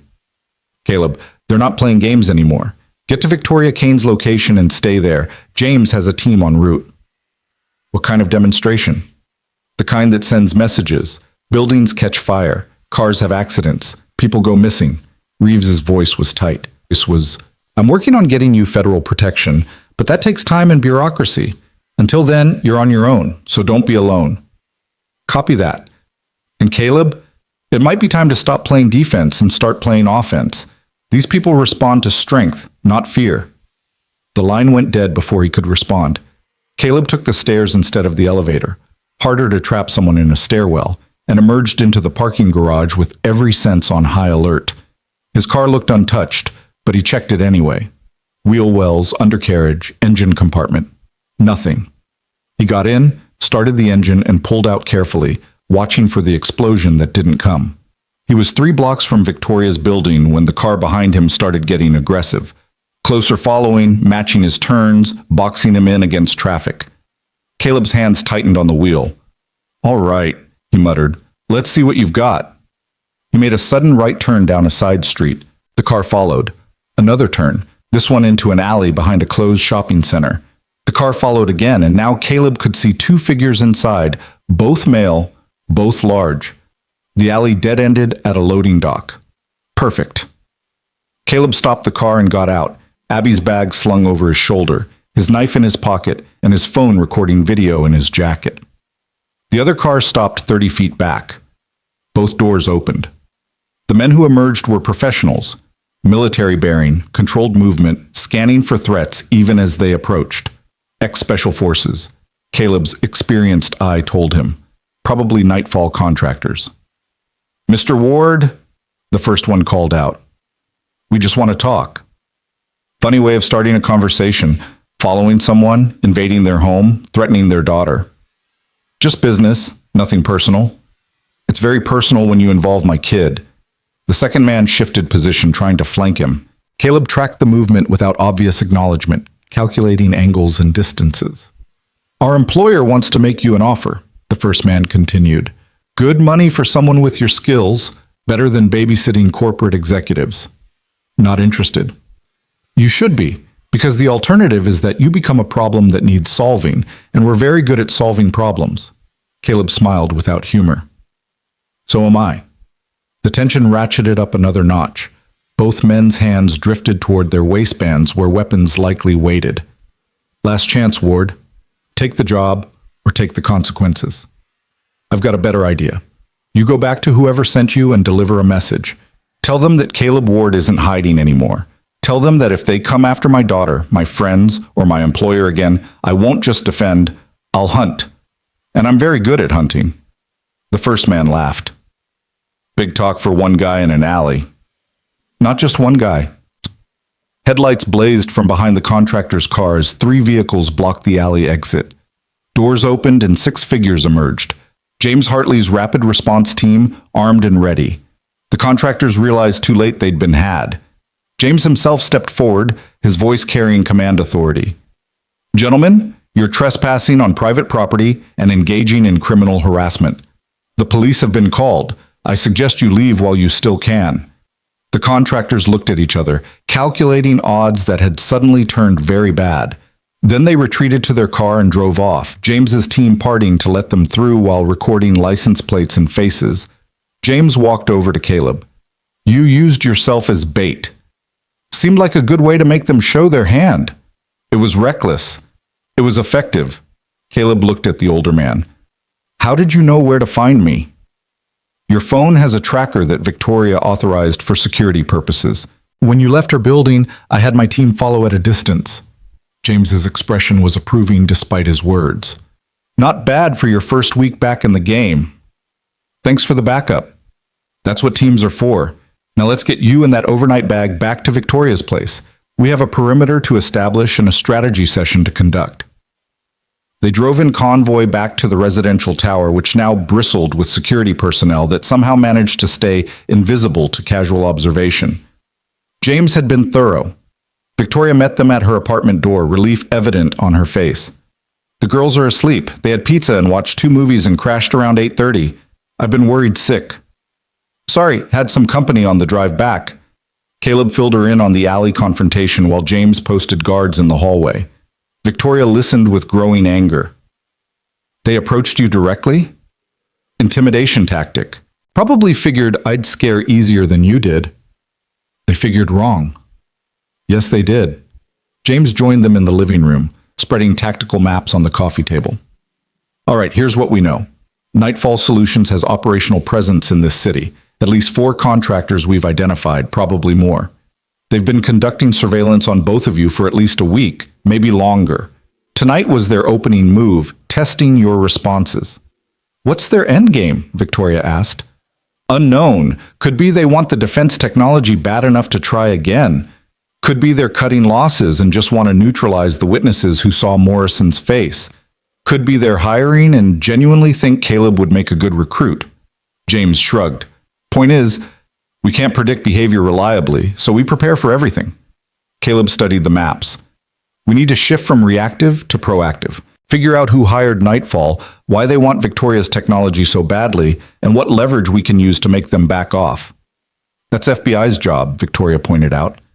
"The FBI thinks in terms of arrests and prosecutions. We need to think in terms of survival and deterrence." Caleb looked at both of them. "I spent 3 years running from conflict. I'm done running. But I won't fight stupid. We need intelligence, resources, and a plan." "I can provide resources," Victoria said immediately. "I can provide intelligence," James added. "I still have contacts throughout the defense industry and private sector. If Nightfall's operating in our city, someone knows something." Then we start asking questions. Caleb stood and walked to the window, looking out at the city lights. "These people think they can threaten our families and walk away. Time to teach them otherwise." Behind him, Victoria and James exchanged glances. They both recognized the tone in Caleb's voice, the shift from defense to offense, from hiding to hunting. The janitor who'd saved Victoria's life was gone. In his place stood the Force Recon Marine who'd survived 3 tours in hell and come home still dangerous. In the morning, they'd start building their counteroffensive. But tonight, Caleb stood guard while his daughter slept safe in the next room, allied with people who'd proven themselves trustworthy, no longer running from shadows but preparing to face them head-on. The war had found him despite all his precautions, but this time he wasn't facing it alone. And this time, he was ready. Morning came too early and with too much coffee. Caleb woke on Victoria's couch to find James already at the dining table with 3 laptops open and a phone pressed to his ear, speaking in the clipped tones of someone gathering intelligence. Victoria emerged from her bedroom looking like she'd slept even less than Caleb had, but her eyes were sharp and focused. "The girls?" Caleb asked quietly. "Still asleep. I checked on them 20 minutes ago." Victoria moved to the kitchen and started another pot of coffee.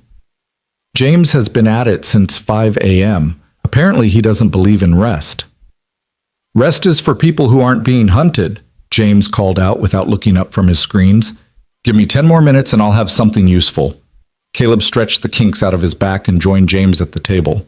The screen showed financial records, corporate filings, and surveillance photos. James had been busy. "Talk to me," Caleb said. James finished his call and turned to face them both. Nightfall Solutions is a front company, which we already suspected. But I traced their operational funding back through 4 shell corporations to a holding company in the Cayman Islands. That company is owned by a man named Viktor Kozlov, Russian national, former GRU officer, now running what the intelligence community politely calls a strategic acquisitions firm. Less politely, Victoria asked. He's an arms dealer and an industrial spy who specializes in stealing Western military technology and selling it to the highest bidder. China, Iran, North Korea, anyone with money and bad intentions. James pulled up a photo of a man in his 50s with cold eyes and an expensive suit. Kozlov's been on half a dozen watch lists for years, but he's careful. Never gets his hands dirty, always uses cutouts and contractors, and operates from countries without extradition treaties. Caleb studied the photo. So Morrison and his team were working for Kozlov, trying to steal Victoria's drone guidance systems. Correct. And when that failed, Kozlov didn't just cut his losses, he escalated. James brought up another screen showing financial transactions. In the last week, Kozlov's moved significant funds into operational accounts associated with Nightfall. He's not backing down. He's doubling down. Why? Victoria leaned over the table. My technology is valuable, but it's not worth this kind of exposure. Every move Kozlov makes increases his risk of getting caught. Unless the technology is worth more than we think, Caleb said slowly. What exactly can your guidance systems do? Victoria hesitated, glancing between them. Most of it is classified, but the short version is that my systems allow autonomous drones to operate in GPS-denied environments using AI-driven visual navigation. They can identify and track targets without human input and coordinate with other drones in real time. It's next-generation warfare technology. And if someone like Kozlov got his hands on it, James asked, he could outfit entire drone swarms with autonomous kill capabilities, sell them to any regime or terrorist organization with deep pockets. We're talking about the potential to change modern warfare. No more operators, no more moral restraint, just machines making life and death decisions. Victoria's face was grim. That's why the Pentagon classified it at the highest levels, and why I've been fighting to keep tighter security protocols in place. The implications settled over them like a heavy blanket. This wasn't just corporate espionage anymore. This was about preventing a technological arms race that could destabilize global security. So what's Kozlov's next move? Caleb asked. That's what I've been trying to figure out. James pulled up building schematics. Titan defense systems from foundations to roof access. Option 1. He tries another direct assault on your facility. Option 2. He goes after the backup data servers at your off-site location. Option 3. He targets Victoria directly, either for kidnapping or elimination. There's a fourth option, Victoria said quietly. He targets the prototype. The actual physical drone with my systems installed. It's scheduled for Pentagon demonstration in 2 weeks at the military testing range outside the city. If Kozlov knows about that demonstration, and he probably does, that's his best opportunity. One shot to steal the actual hardware instead of just the data. Caleb's tactical mind was already spinning scenarios. A military testing range will have security. Army security, not expecting sophisticated infiltration. They're prepared for protesters and curious civilians, not professional operators. Victoria's expression was troubled. And the demonstration is happening because the Pentagon wants to see real-world performance before approving full funding. If we cancel or postpone, we lose the contract and probably the company. But if Kozlov hits us during the demonstration, he gets the prototype and embarrasses the US military in one move, James finished. It's actually brilliant from his perspective. High reward, timing creates urgency that prevents proper security planning, and the chaos of a live demonstration provides cover for infiltration. Then we use it, Caleb said. We know he's coming. We know when and where. We turn his advantage into our advantage. Victoria stared at him. You want to let the demonstration happen? Knowing it's a trap? I want to turn it into a counter-trap. Let Kozlov think he's got the perfect opportunity while we're actually controlling every variable. We catch his team red-handed, with federal witnesses and military officials present. We end this permanently instead of just delaying it. James was nodding slowly. It's risky, but it might work. We'd need complete cooperation from the Pentagon and FBI. I can get the Pentagon, Victoria said. General Morrison, no relation to the contractor who attacked me, is overseeing the demonstration. He's old-school military, hates arms dealers with a passion. If I explain the situation, he'll want in. I can handle FBI, James added. I've got contacts in their counterintelligence division who've been trying to build a case against Kozlov for years. Give them a chance to catch him in the act and they'll mobilize. Caleb was already planning logistics in his head. We'll need 2 weeks to prepare. Recon the testing range, identify likely infiltration routes, coordinate with military security without tipping off anyone who might be compromised. James, you handle intelligence and federal coordination. Victoria, you keep normal operations running so we don't signal anything's changed. I'll build the tactical response plan. What about our daughters? Victoria asked.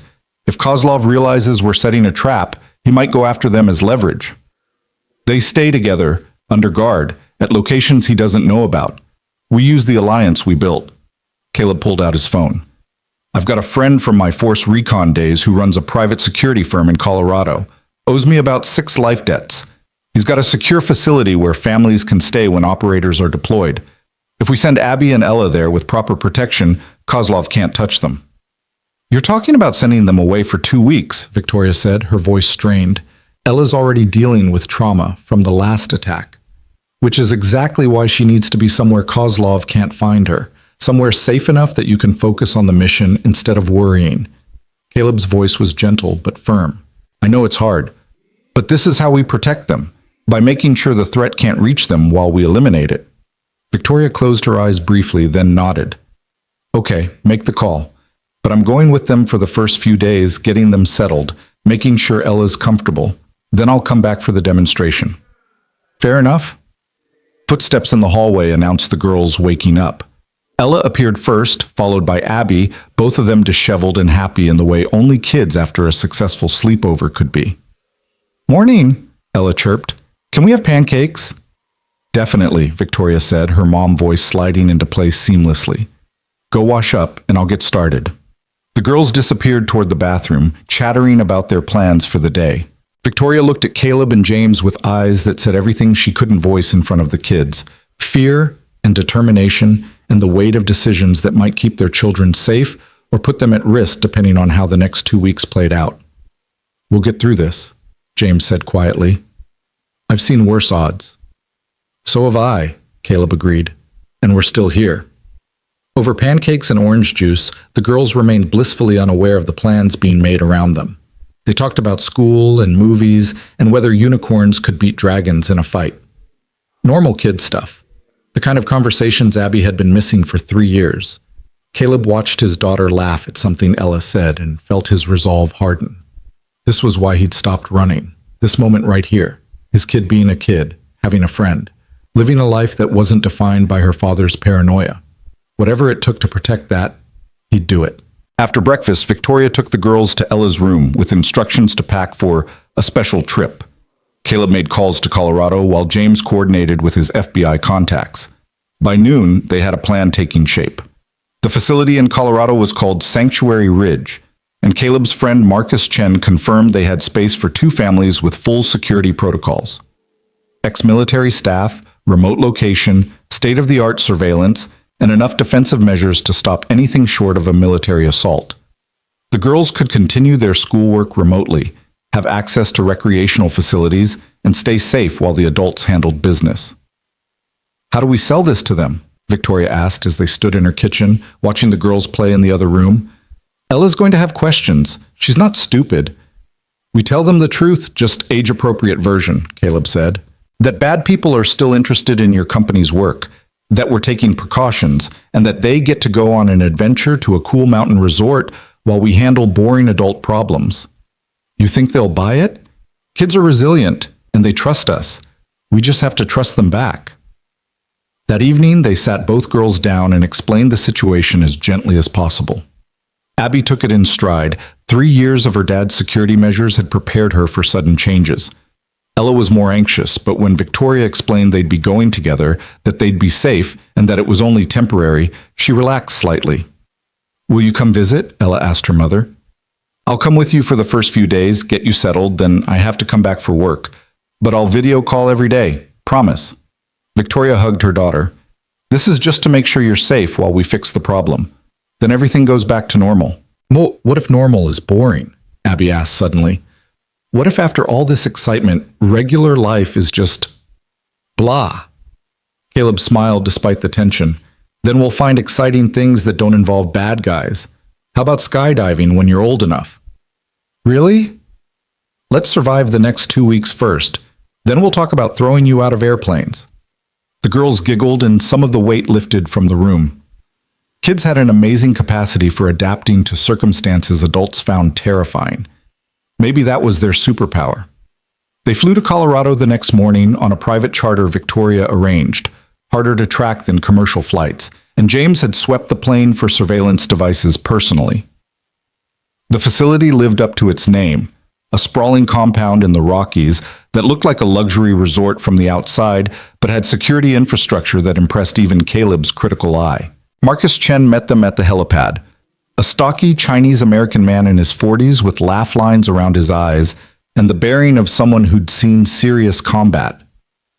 Gunny Ward, been too long, brother. Marcus pulled Caleb into a hug that probably cracked ribs. And this must be Abby. You look just like your dad, kid. Sorry about that. Abby giggled. Dad says you saved his life in Afghanistan. Twice, but who's counting? Marcus turned to Victoria and Ella. Mrs. Kane, welcome to Sanctuary Ridge. Your families will be safe here. I guarantee it personally. Victoria shook his hand. Thank you for taking us on such short notice. Any friend of Caleb's gets priority service. Besides, I owe him about 6 times over. This barely makes a dent. Marcus gestured toward the main building. Let me show you around. The girls will have their own suite fully equipped with whatever they need for remote schooling. You've got secure communications, recreational facilities, including a climbing wall and indoor pool, and my staff is made up entirely of former special operations personnel. We take protection seriously here. The tour revealed a place that managed to feel both secure and welcoming. The girls' suite had 2 bedrooms connected by a shared living space, with computers, art supplies, and enough books and games to occupy them for months. Large windows offered stunning mountain views while being made of bulletproof glass thick enough to stop a .50 caliber round. This is amazing, Ella breathed, staring at the mountains. Can we go hiking? Abby asked. Supervised hikes, absolutely, Marcus confirmed. We've got trails that are completely secure. And if you girls are interested, we offer some basic self-defense training. Nothing serious, just confidence-building stuff. Helps kids feel less scared when the world seems scary. Caleb met Marcus's eyes and nodded gratefully. The man understood that protection wasn't just about physical security, it was about emotional resilience too. Victoria stayed for 3 days, getting Ella settled and comfortable, video calling with her office to maintain appearances of normalcy. Caleb stayed too, making sure Abby understood the protocols and felt safe. Leaving was harder than he'd anticipated. You'll come back soon? Abby asked as he prepared to fly out. As soon as we've handled the problem. 2 weeks, maybe less. And then things will be normal? Real normal, not fake normal, where you're pretending everything's fine, but really you're worried? Caleb knelt to eye level with his daughter. I can't promise things will be perfect, but I can promise I'm done running and hiding. Whatever normal looks like after this, we'll figure it out together. Deal? Deal. Abby hugged him fiercely. Be careful, Dad. I know you're good at the dangerous stuff, but I need you to come back. Always do, baby girl, always. The flight back to the city felt longer than the flight out. Caleb stared out the window, watching mountains give way to plains, and thought about the next 2 weeks. Everything had to go perfectly. One mistake, one overlooked detail, and Kozlov would slip through their fingers, or worse, succeed in stealing the technology. James met him at the airport with updates. The FBI was on board, quietly assembling a task force. General Morrison at the Pentagon was coordinating military security without alerting anyone outside a tight circle.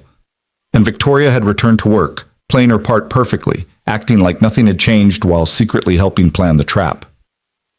Kozlov's making moves too, James said as they drove toward Titan defense systems. His contractors are asking questions around the city, trying to figure out where the girls went. So far they've hit dead ends, but it confirms he's interested in leverage. Good. Let him waste resources chasing ghosts. Meanwhile, we prepare. Caleb studied the passing cityscape. What's the testing range looking like? Military security is adequate, but not exceptional. I've walked the grounds with General Morrison. Multiple access points, long perimeter, lots of vehicle traffic during demonstrations. Kozlov's team could infiltrate his maintenance crew, media personnel, even observers if they've got convincing credentials. Then we need to control all those vectors, lock down access, vet every single person who's on site, and have response teams positioned to intercept any infiltration attempt. That's going to take coordination and resources. Victoria's providing resources. The FBI is providing manpower. The military is providing authority. We just need to pull it together without tipping Kozlov off. Caleb's mind was already building the tactical plan, thinking 3 moves ahead. What's our intelligence on Kozlov's likely approach? My sources say he's brought in a specialist, woman named Katya Volkov, former Spetsnaz, expertise in infiltration and extraction. She's hit 3 high-security targets in the last 2 years without leaving evidence. If Kozlov's using her, we're dealing with top-tier opposition. Good, James glanced at him. Good? Means when we catch her, we've got leverage against Kozlov. Professionals like Volkov don't work cheap. He's invested significant money in this operation. When it fails, that failure costs him reputation and resources, makes him vulnerable. You're thinking beyond just stopping the theft. I'm thinking about ending the threat permanently. Kozlov keeps coming because he thinks the reward is worth the risk. We need to change that calculation, make it cost more than he's willing to pay. They spent the next week building the trap with meticulous precision. Victoria coordinated with General Morrison, adjusting the demonstration schedule to create what looked like security gaps but were actually carefully monitored channels. James worked with FBI counterintelligence to identify and track all nightfall contractors in the city, building a real-time intelligence picture. And Caleb designed the tactical response, positioning teams to intercept any infiltration attempt while maintaining the appearance of normal security operations. The testing range became a chessboard, and they controlled every piece except Kozlov's. The question was whether their opponent would play into their hands or surprise them with an unexpected move. Victoria called every evening to check on Ella, and Caleb did the same with Abby. The girls were thriving in Colorado, apparently having the time of their lives hiking and swimming and learning basic self-defense from Marcus's staff. Hearing their laughter over video calls made the long hours and stress worthwhile. They're going to be disappointed when they come home and life gets boring again, Victoria commented one night as they reviewed plans in her office. It was late, past midnight, and they'd been at it for hours. Maybe boring is underrated, Caleb said. After this is done, boring sounds pretty good. Does it, though? You spent 3 years being boring and you hated it. I hated hiding. There's a difference. Caleb leaned back in his chair. I think there's a middle ground between hiding behind a mop bucket and getting into shootouts with Russian arms dealers. We just have to find it. And if we can't, then we adapt.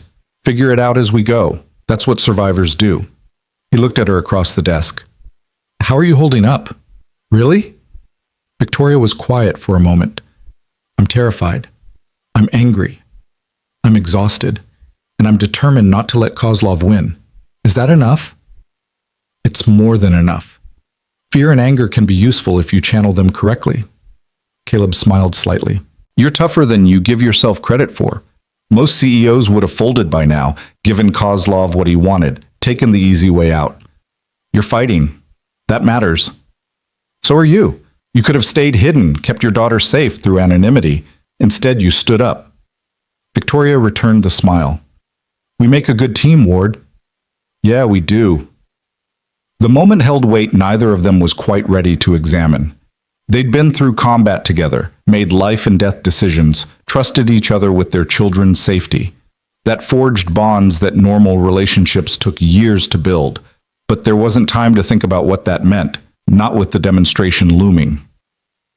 3 days before the scheduled event, James got a break. One of his FBI contacts identified a rental property on the outskirts of the city that showed the signature patterns of a staging area, short-term lease, paid in cash, utility usage consistent with multiple occupants, and vehicles coming and going at odd hours. Surveillance confirmed at least 6 individuals matching descriptions of known Nightfall contractors. That's Kozlov's team, James confirmed, showing them surveillance photos, including our specialist, Katya Volkov. The photos showed a striking woman in her 30s, dark hair pulled back, moving with the economy of motion that marked serious operators. In one image, she was studying a tablet displaying what looked like facility layouts. In another, she was inspecting equipment cases that probably held weapons and infiltration gear. They're preparing for the demonstration, Victoria said, studying the photos. This is really happening. This is what we planned for, Caleb reminded her. We know where they are. We know what they're planning. Now we just execute. The next 2 days were a blur of final preparations. Federal agents moved into position around the testing range, disguised as various personnel. Military security was briefed on the real situation and given specific protocols. Victoria worked with General Morrison to ensure the prototype drone would be protected while still appearing vulnerable.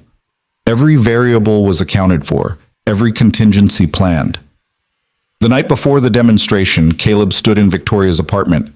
He'd been staying in her guest room since leaving Colorado, easier to coordinate, and called Abby one last time. "Tomorrow's the big day," he told her. "Are you going to catch the bad guys?" "That's the plan." "Good. I want to come home. Colorado's fun, but I miss our apartment and school, and even Mrs. Chen's weird cooking." Abby paused. "And I want to know that we're actually safe, not just hiding." "Tomorrow we make that happen, I promise. Be careful anyway." "Always am, baby girl." After the call, Caleb sat in the guest room checking and rechecking his gear. Tactical vest, communications equipment, non-lethal weapons for crowd control, lethal options for worst-case scenarios. He'd requested and received authorization to operate as Victoria's personal security during the demonstration, which gave him access and authority without raising suspicions. Victoria knocked on his door around midnight. "Can't sleep either?" "Adrenaline. It's like this before every operation. Body knows something's coming." "Is it always this terrifying?" "Usually more so. At least this time we're not being shot at yet." "Yet. That's reassuring." She leaned against the doorframe. "Thank you, Caleb, for everything. For saving my life that first night, for taking this job, for helping protect Ella. I know you didn't sign up for this level of chaos." "Actually, I kind of did. The chaos found me anyway. At least this way I'm fighting it instead of running." Caleb stood and faced her. "Thank you for giving me a reason to stop hiding, for seeing past the janitor costume to the person underneath. That matters more than you know." They stood in the hallway, the space between them charged with everything unspoken. Two people who'd been forced together by circumstance and discovered they worked better as a team than either had expected. "Whatever happens tomorrow," Victoria said quietly, "I'm glad we're facing it together." "Me too." She squeezed his hand once, then retreated to her bedroom. Caleb returned to his gear check, but his mind was elsewhere, thinking about how much had changed in a month. How a terrified girl running through dark corridors had led to this moment, standing on the edge of a confrontation that would either end the threat permanently or prove they'd underestimated their enemy. Dawn came too quickly. Caleb was up at 5, running through scenarios one last time. Victoria emerged at 6, dressed in professional attire that managed to look both CEO appropriate and practical for potential combat situations. They ate a quiet breakfast, neither saying much, both lost in their own preparations. The drive to the testing range took 40 minutes. They arrived early, watching as military personnel and Pentagon officials began gathering for the demonstration. General Morrison, a stern man in his 60s with 3 stars on his uniform, met them personally. "Mrs. Kane, Mr. Ward, everything's in place. My security teams have been briefed on the real situation without compromising operational security. FBI has agents positioned throughout the facility. We're ready for whatever Kozlov throws at us." "Let's hope that's enough," Victoria said. "Let's make sure it is," Caleb countered. The next hour was controlled chaos. As attendees arrived, credentials were checked, and the demonstration area was prepared. Victoria's prototype drone sat on its launch platform, looking deceptively simple. Just another piece of military hardware, not the revolutionary technology that could change warfare. Military personnel buzzed around it, making final checks and adjustments. Caleb moved through the crowd with practiced awareness, marking faces, tracking movements, looking for anything that didn't belong. James was doing the same from a different position, their communications linked through tactical earpieces. FBI agents pretended to be media crews, maintenance workers, even military observers. Anything? James's voice crackled in Caleb's ear. Nothing yet, but they're here, somewhere. I've got movement on the south perimeter, maintenance van that wasn't on the manifest. Could be nothing. Or could be everything. I'm moving to intercept. Caleb drifted through the crowd toward the south side of the facility, his eyes tracking the van James had mentioned. It looked legitimate, proper military markings, driven by someone in appropriate uniform. But something about the driver's posture was wrong, too alert, too tactical. He keyed his mic. James, run the plates on that van and get me a visual on the driver. On it. Caleb moved closer, using other vehicles as cover, watching as the van parked in a maintenance area near the demonstration platform. The driver got out, male, 30s, military haircut, and opened the back doors. Two more people emerged, both wearing maintenance coveralls. But their movements were wrong for maintenance workers. Too coordinated, too efficient. Plates are fake, James confirmed. And facial recognition just hit on the driver, Anton Petrov, known Nightfall contractor, former Russian military. Caleb, that's them. Copy. Alerting FBI now, hold positions and watch for others. This might be a diversion. Caleb switched channels to the FBI frequency. This is Ward. I've got positive ID on 3 hostiles in a maintenance van, south perimeter. Request intercept team but maintain surveillance. There may be multiple elements. Copy that, Ward. Teams moving to your position. The demonstration was scheduled to start in 15 minutes. Victoria stood on a platform with General Morrison and other Pentagon officials preparing to present her technology. She glanced across the crowd and met Caleb's eyes. He gave her a subtle nod. They were in motion. The 3 contractors from the van moved toward the prototype drone with purpose, carrying equipment cases that probably held weapons and theft tools. But they moved cautiously, aware of security, looking for their moment. That's when Caleb saw her. Katya Volkov, dressed as a media photographer, complete with professional camera and press credentials, moving through the crowd with the confident invisibility of someone who belonged. She was positioning herself near the drone, close enough to act when the moment came. James, I've got Volkov. Northwest side, media section. She's the primary threat. Copy. I see her. FBI is tracking. General Morrison stepped to the microphone to begin the demonstration. Victoria stood beside him, playing her part perfectly, looking calm and professional despite knowing what was about to happen. The crowd quieted as Morrison began speaking about the revolutionary technology they were about to witness. That's when everything went wrong in the best possible way. Volkov made her move, dropping the camera and pulling what looked like a remote device from her jacket. The 3 contractors from the van broke into a run toward the drone, and from the crowd 4 more individuals revealed themselves. Backup team, coming from different directions, coordinated assault. But Caleb and his team were ready. FBI agents swarmed from every direction, weapons drawn, shouting commands. Military security locked down the perimeter. Caleb himself moved to intercept Volkov, who'd realized the trap and was trying to escape. She was fast, professional. The moment she saw Caleb coming, she abandoned the device and ran, using the panicking crowd as cover. Caleb pursued, tracking her movement, predicting her path. She vaulted over barriers, slid under vehicles, moved like water through obstacles. But Caleb had spent 3 years working as maintenance, learning every inch of facilities like this. He knew where she was heading before she did, the vehicle lot, where escape would be possible if she could reach a car. He cut her off at the lot entrance, positioning himself between her and freedom. Volkov skidded to a stop, assessing him with professional interest. "The janitor," she said in accented English. "Morrison told us about you, former Force Recon. I'm impressed." "Surrender. You're surrounded. The mission failed." "Did it?" She smiled slightly. "You assume we came for the drone. That was always secondary." Understanding hit Caleb like cold water. "Victoria." He spun, keying his mic desperately. This is a diversion. Primary target is Kane herself. Repeat, primary target is... The explosion cut him off. Not a large one, just enough to create chaos and smoke. Exactly where Victoria had been standing, Caleb ran. The smoke was still clearing when Caleb reached the demonstration platform, his heart hammering against his ribs.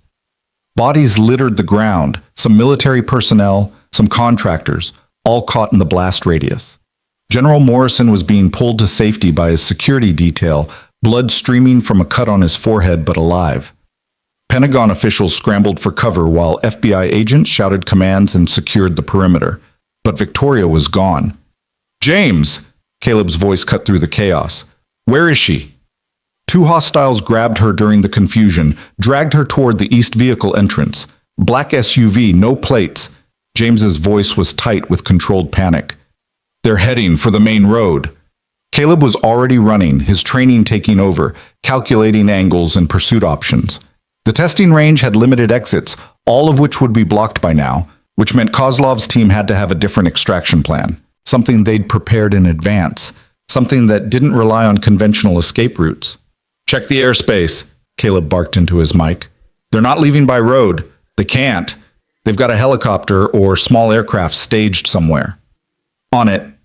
James's fingers would be flying across his laptop, accessing military radar and civilian flight control.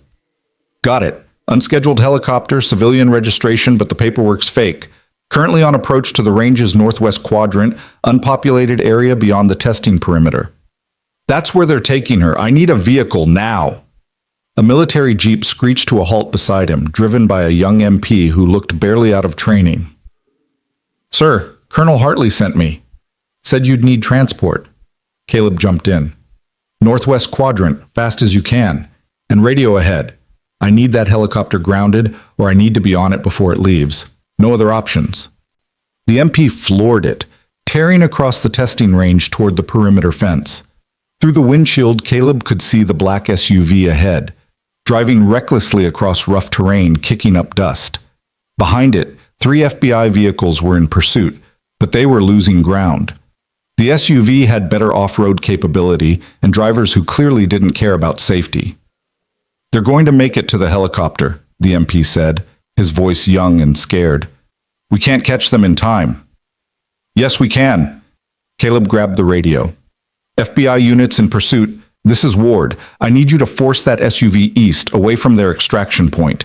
Drive them toward the old artillery range, the one with the collapsed bunkers. Give me a terrain advantage." "Copy that, Ward. Executing." The FBI vehicles adjusted their pursuit, using tactical driving to herd the SUV away from its intended path. The contractors realized what was happening and tried to compensate, but they were committed now, moving too fast to stop. The SUV swerved east, exactly where Caleb wanted it.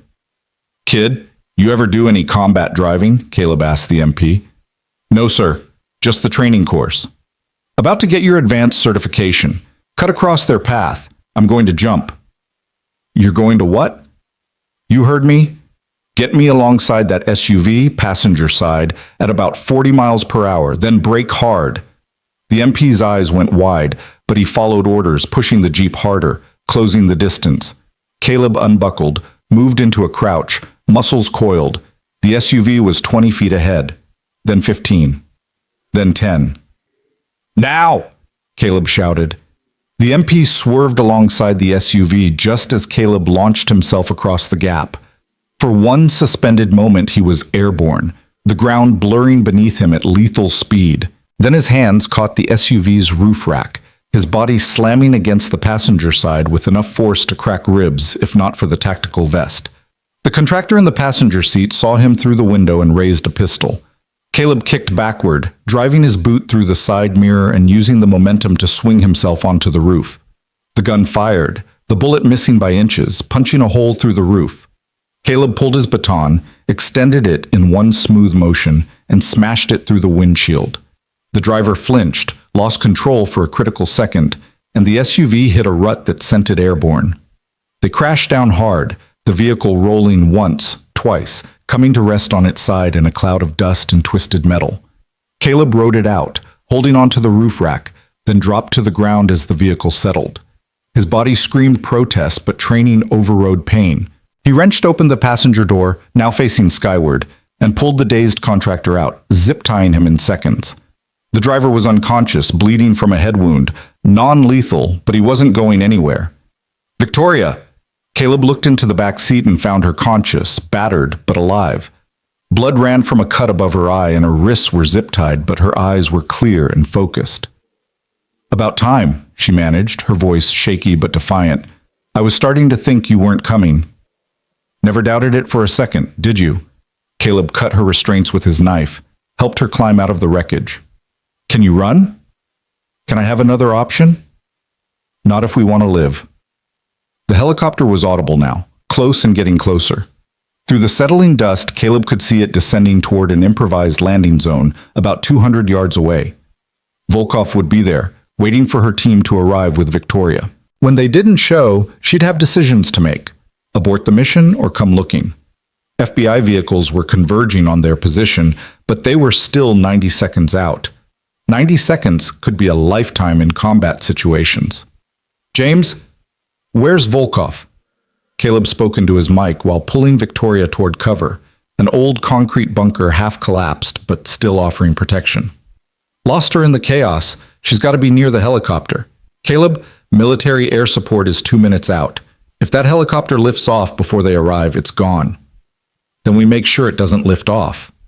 They reached the bunker as the helicopter touched down. Caleb risked a glance around the concrete and saw Volkov emerge from behind a rock formation, moving toward the aircraft. She was scanning the area, looking for her team, her hand on a radio. When they didn't appear, she'd realized the mission had failed. The question was whether she'd cut her losses or try to salvage something from the disaster. "Stay here," Caleb told Victoria. "FBI is 30 seconds out. You'll be safe." "What are you going to do?" "Stop that helicopter from leaving. If Volkov escapes, Kozlov sends another team, and another, until he succeeds or we're dead. This ends today." "Caleb, you can't." But he was already moving, using the terrain for cover, closing the distance to the helicopter. Volkov saw him coming and made her decision. She pulled a weapon, compact submachine gun, professional grade, and opened fire. Rounds sparked off rocks as Caleb dove for cover, rolled, came up moving to a different position. This wasn't like the movies where people had unlimited ammunition and could shoot forever. Volkov would have maybe 30 rounds in that magazine, and she was burning through them with controlled bursts. Caleb counted shots, waiting for the pause that meant she was reloading. When it came, he moved. He covered 20 yards in seconds, using old artillery craters for concealment, emerging within striking distance. Volkov saw him, dropped the empty magazine, and made a choice. She could reload and shoot, or she could run for the helicopter. She chose the helicopter. Caleb ran after her. She was fast, but he was motivated by something stronger than training or professionalism. He was motivated by the memory of his daughter, asking him to be careful, by the sound of Victoria's voice in the wrecked SUV, by 3 years of running from fights he should have stood and faced. He caught Volkov 10 feet from the helicopter, his hand closing around her tactical vest, yanking her backward. She spun, her training kicking in, throwing strikes that would have dropped most opponents. But Caleb had been fighting since before she learned to walk, and he'd fought in places that made this look civilized. They traded blows with brutal efficiency, her Spetsnaz training against his force recon experience. She was good. Maybe as good as Caleb, but she was fighting for money and reputation. Caleb was fighting for family. He got inside her guard, drove his elbow into her sternum, followed with a sweep that took her legs out. She hit the ground hard, and Caleb was on her, knee on her chest, baton across her throat. "It's over," he said. "Mission failed. Your team is in custody. The drone is secure.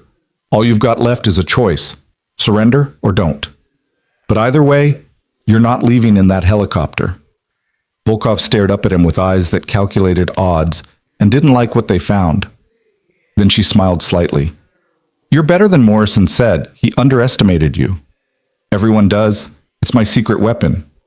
"Fair enough." She raised her hands in surrender. "I'm done. But you should know, Kozlov doesn't stop.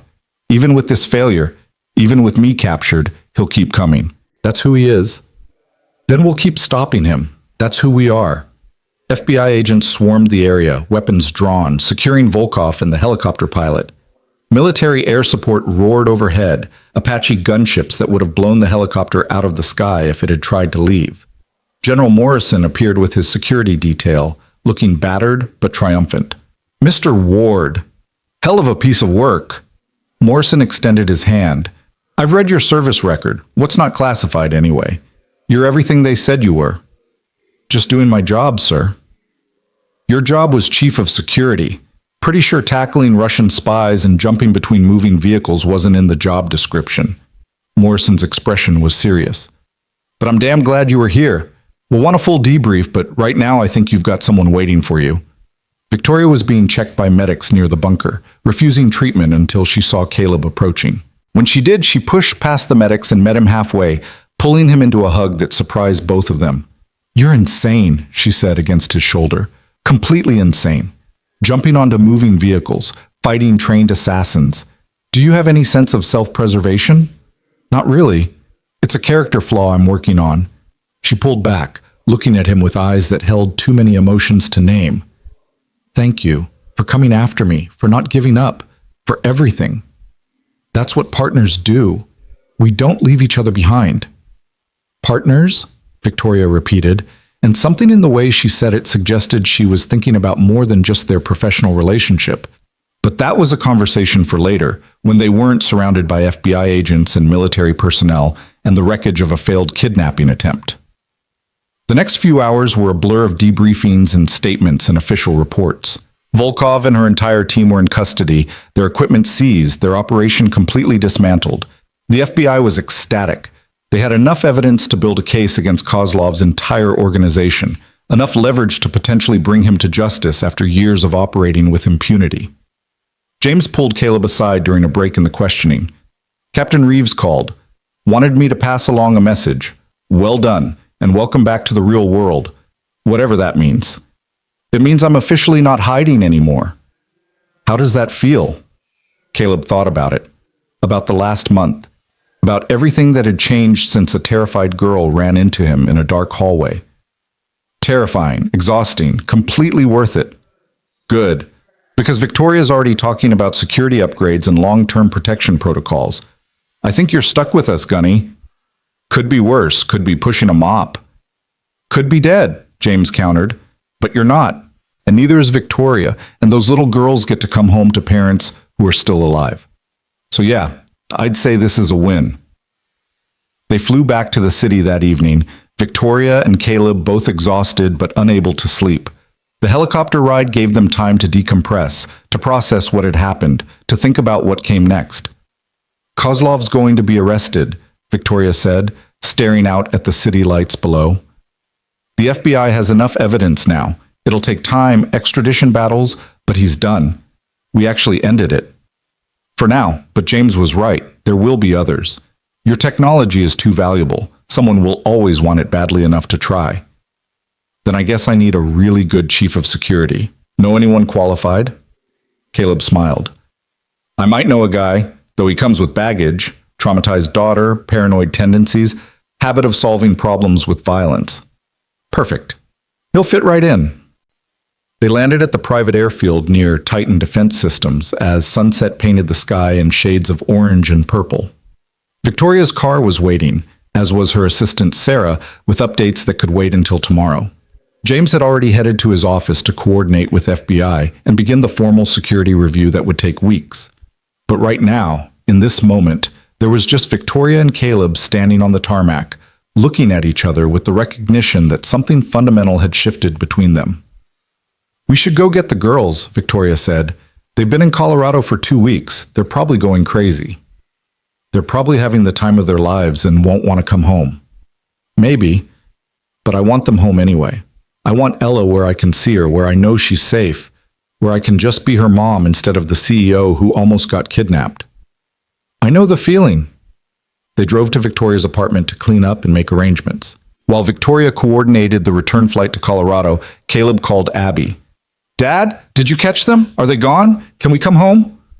The relief in his daughter's voice made everything worth it. "Yeah, baby girl, we caught them. You can come home." "Really? Really? Not just for a little while before we have to move again?"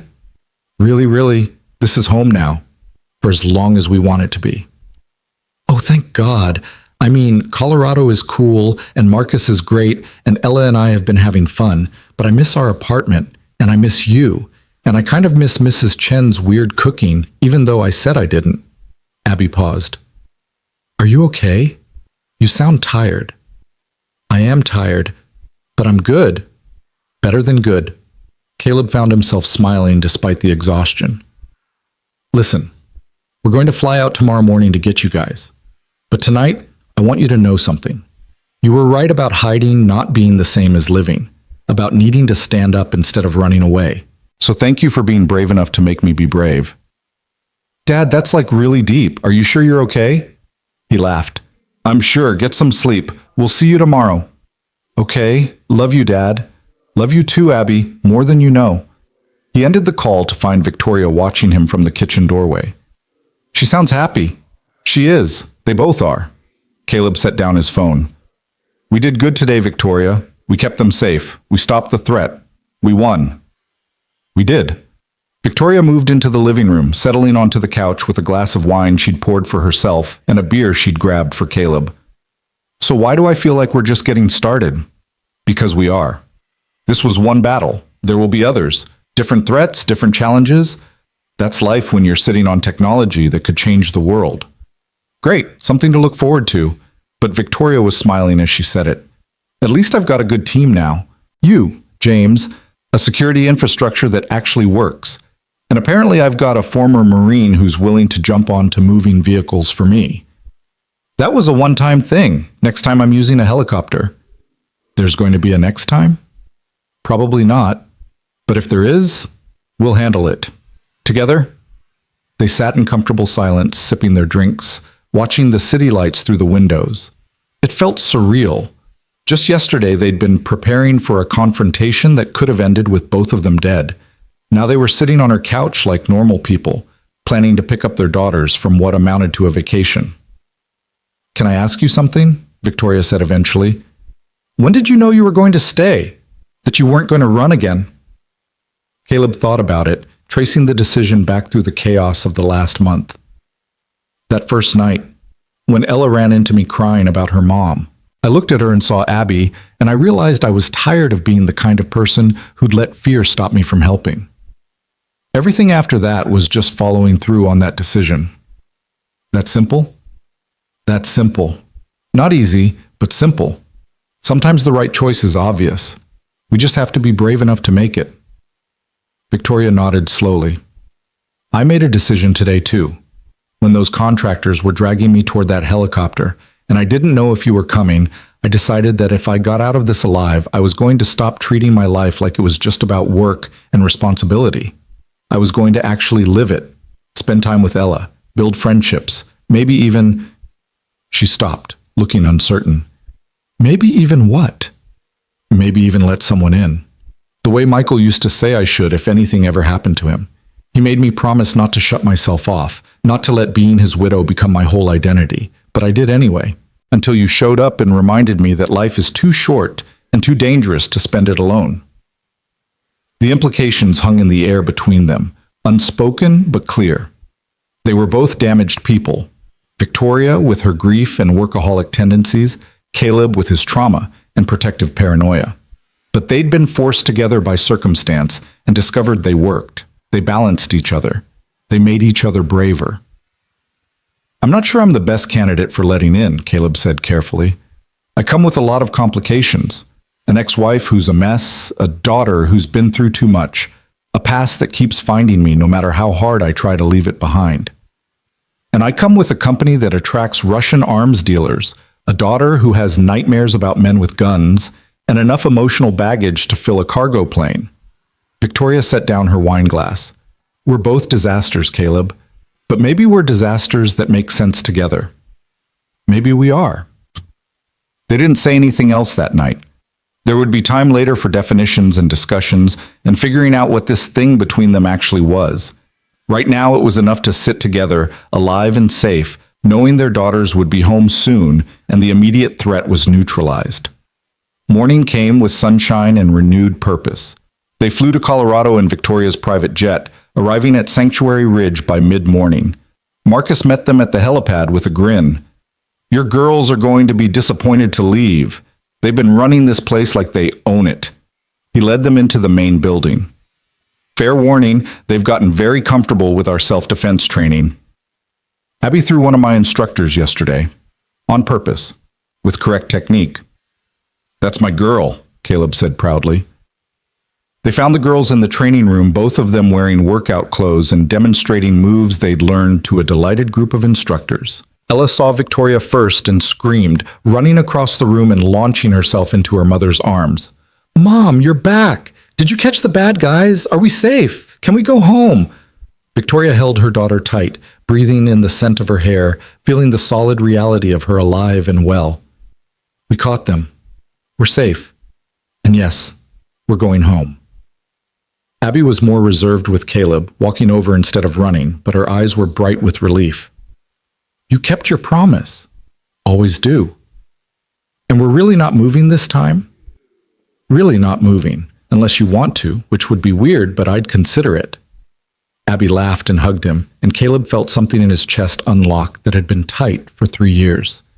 They were going to be okay, both of them. They'd finally found a place worth staying for. The flight home was boisterous, the girls talking over each other about their adventures in Colorado, while Victoria and Caleb listened with the bemused expressions of parents, realizing their children had been having way more fun than expected. "And Marcus taught us how to throw knives," Ella announced. "Real knives. Well, training knives, but still." "We should probably talk about that," Victoria said to Marcus, who joined them for the flight back. They were supervised the entire time, and honestly, they're naturals, especially Abby. Marcus nodded at Caleb. "Your daughter's got your instincts, Gunny. She's going to be formidable when she grows up." "That's what I'm afraid of," Caleb muttered, but he was smiling. Back in the city, they drove to Victoria's building first. The security upgrades Caleb had ordered were already visible: new cameras, additional guards, upgraded access systems. But more than that, there was a feeling of safety that hadn't existed before. Like the building itself knew it was protected now. "Come up for dinner," Victoria said as they stood in the lobby. "Both of you. We can order pizza, let the girls decompress, figure out the next steps." "The next steps?" Caleb asked. "For all of us. This alliance we built. I don't think it should end just because the crisis is over. Do you?" Caleb looked at Abby, who was holding Ella's hand and talking animatedly about something that had happened in Colorado. He thought about the last month, about how much had changed, about the possibility of a life that wasn't defined by fear and isolation. "No," he said, "I don't think it should end." Dinner was chaos in the best possible way. The girls demanded pizza with what Victoria called structurally unsound amounts of toppings. They told stories about Colorado that got more exaggerated with each retelling. They made plans for sleepovers and movie nights and adventures that assumed tomorrow was guaranteed instead of uncertain. And through it all, Caleb and Victoria caught each other's eyes across the table, sharing silent conversations about schedules and security and whether this thing they were building could actually work long term. After the girls finally crashed in Ella's room, exhausted from their excitement, the adults sat in the living room with wine and beer and the comfortable silence of people who'd survived something together. "So," James said, he'd joined them for dinner at Victoria's insistence. "What now? Kozlov's organization is being dismantled. Your security is the best in the industry. The girls are safe. We actually won. What does winning look like from here?" "It looks like normal," Victoria said, "or as normal as we can manage. Running a company, raising our daughters, building lives that aren't defined by crisis." "And staying ready," Caleb added, "because there will be other threats. Maybe not Kozlov, but someone. That's the price of having something worth protecting." "Optimistic," James noted dryly. "Realistic," Caleb corrected. "But I'm okay with it. For the first time in years, I'm okay with being visible, being known, being present in my life instead of hiding from it. That's worth the risk." "Hear, hear," Victoria raised her glass. "To being present, to building something real, and to the best damn security team a CEO could ask for." They clinked glasses, and for a moment everything was perfect. Not because the danger was gone, it never really was. Not because everything was solved, life was more complicated than that. but because they'd found something worth fighting for, and people worth fighting alongside. 6 months later, Caleb stood in his new office at Titan Defense Systems, actual office with windows and everything, reviewing security protocols with his team. He'd built something impressive, hiring former military personnel who understood real threats, implementing systems that made the facility one of the most secure in the country, creating a culture where safety wasn't an inconvenience but a priority. Abby was thriving at her new school, still best friends with Ella, both girls growing more confident and capable with each passing week. The nightmares had faded for both of them, replaced with normal kid concerns like math tests and soccer tryouts, and whether they should both dress up as dragons for Halloween. Victoria had promoted Caleb to executive security director and given him the budget to properly protect not just the facility, but the people who worked there. She'd also, after several awkward conversations and one very memorable dinner where Abby and Ella had conspired to leave them alone together, agreed to try dating. It was slow and careful and complicated by their respective baggage, but it was real. Morrison and the other Nightfall contractors had pled guilty in federal court, receiving significant sentences. Volkov had turned state's evidence, providing testimony that had dismantled Kozlov's entire operation. The Russian arms dealer himself was currently fighting extradition from a country that would probably eventually hand him over, meaning his days of threatening people like Victoria were numbered. But the real victory, Caleb thought as he looked out his office window at the city below, wasn't stopping one threat or catching one criminal. It was this: having a life worth living, a daughter who was happy, friends he could trust, and a future that looked like possibility instead of just survival. His phone buzzed. Text from Abby. Movie night tonight? Ella's mom said yes, if you say yes. Please say yes.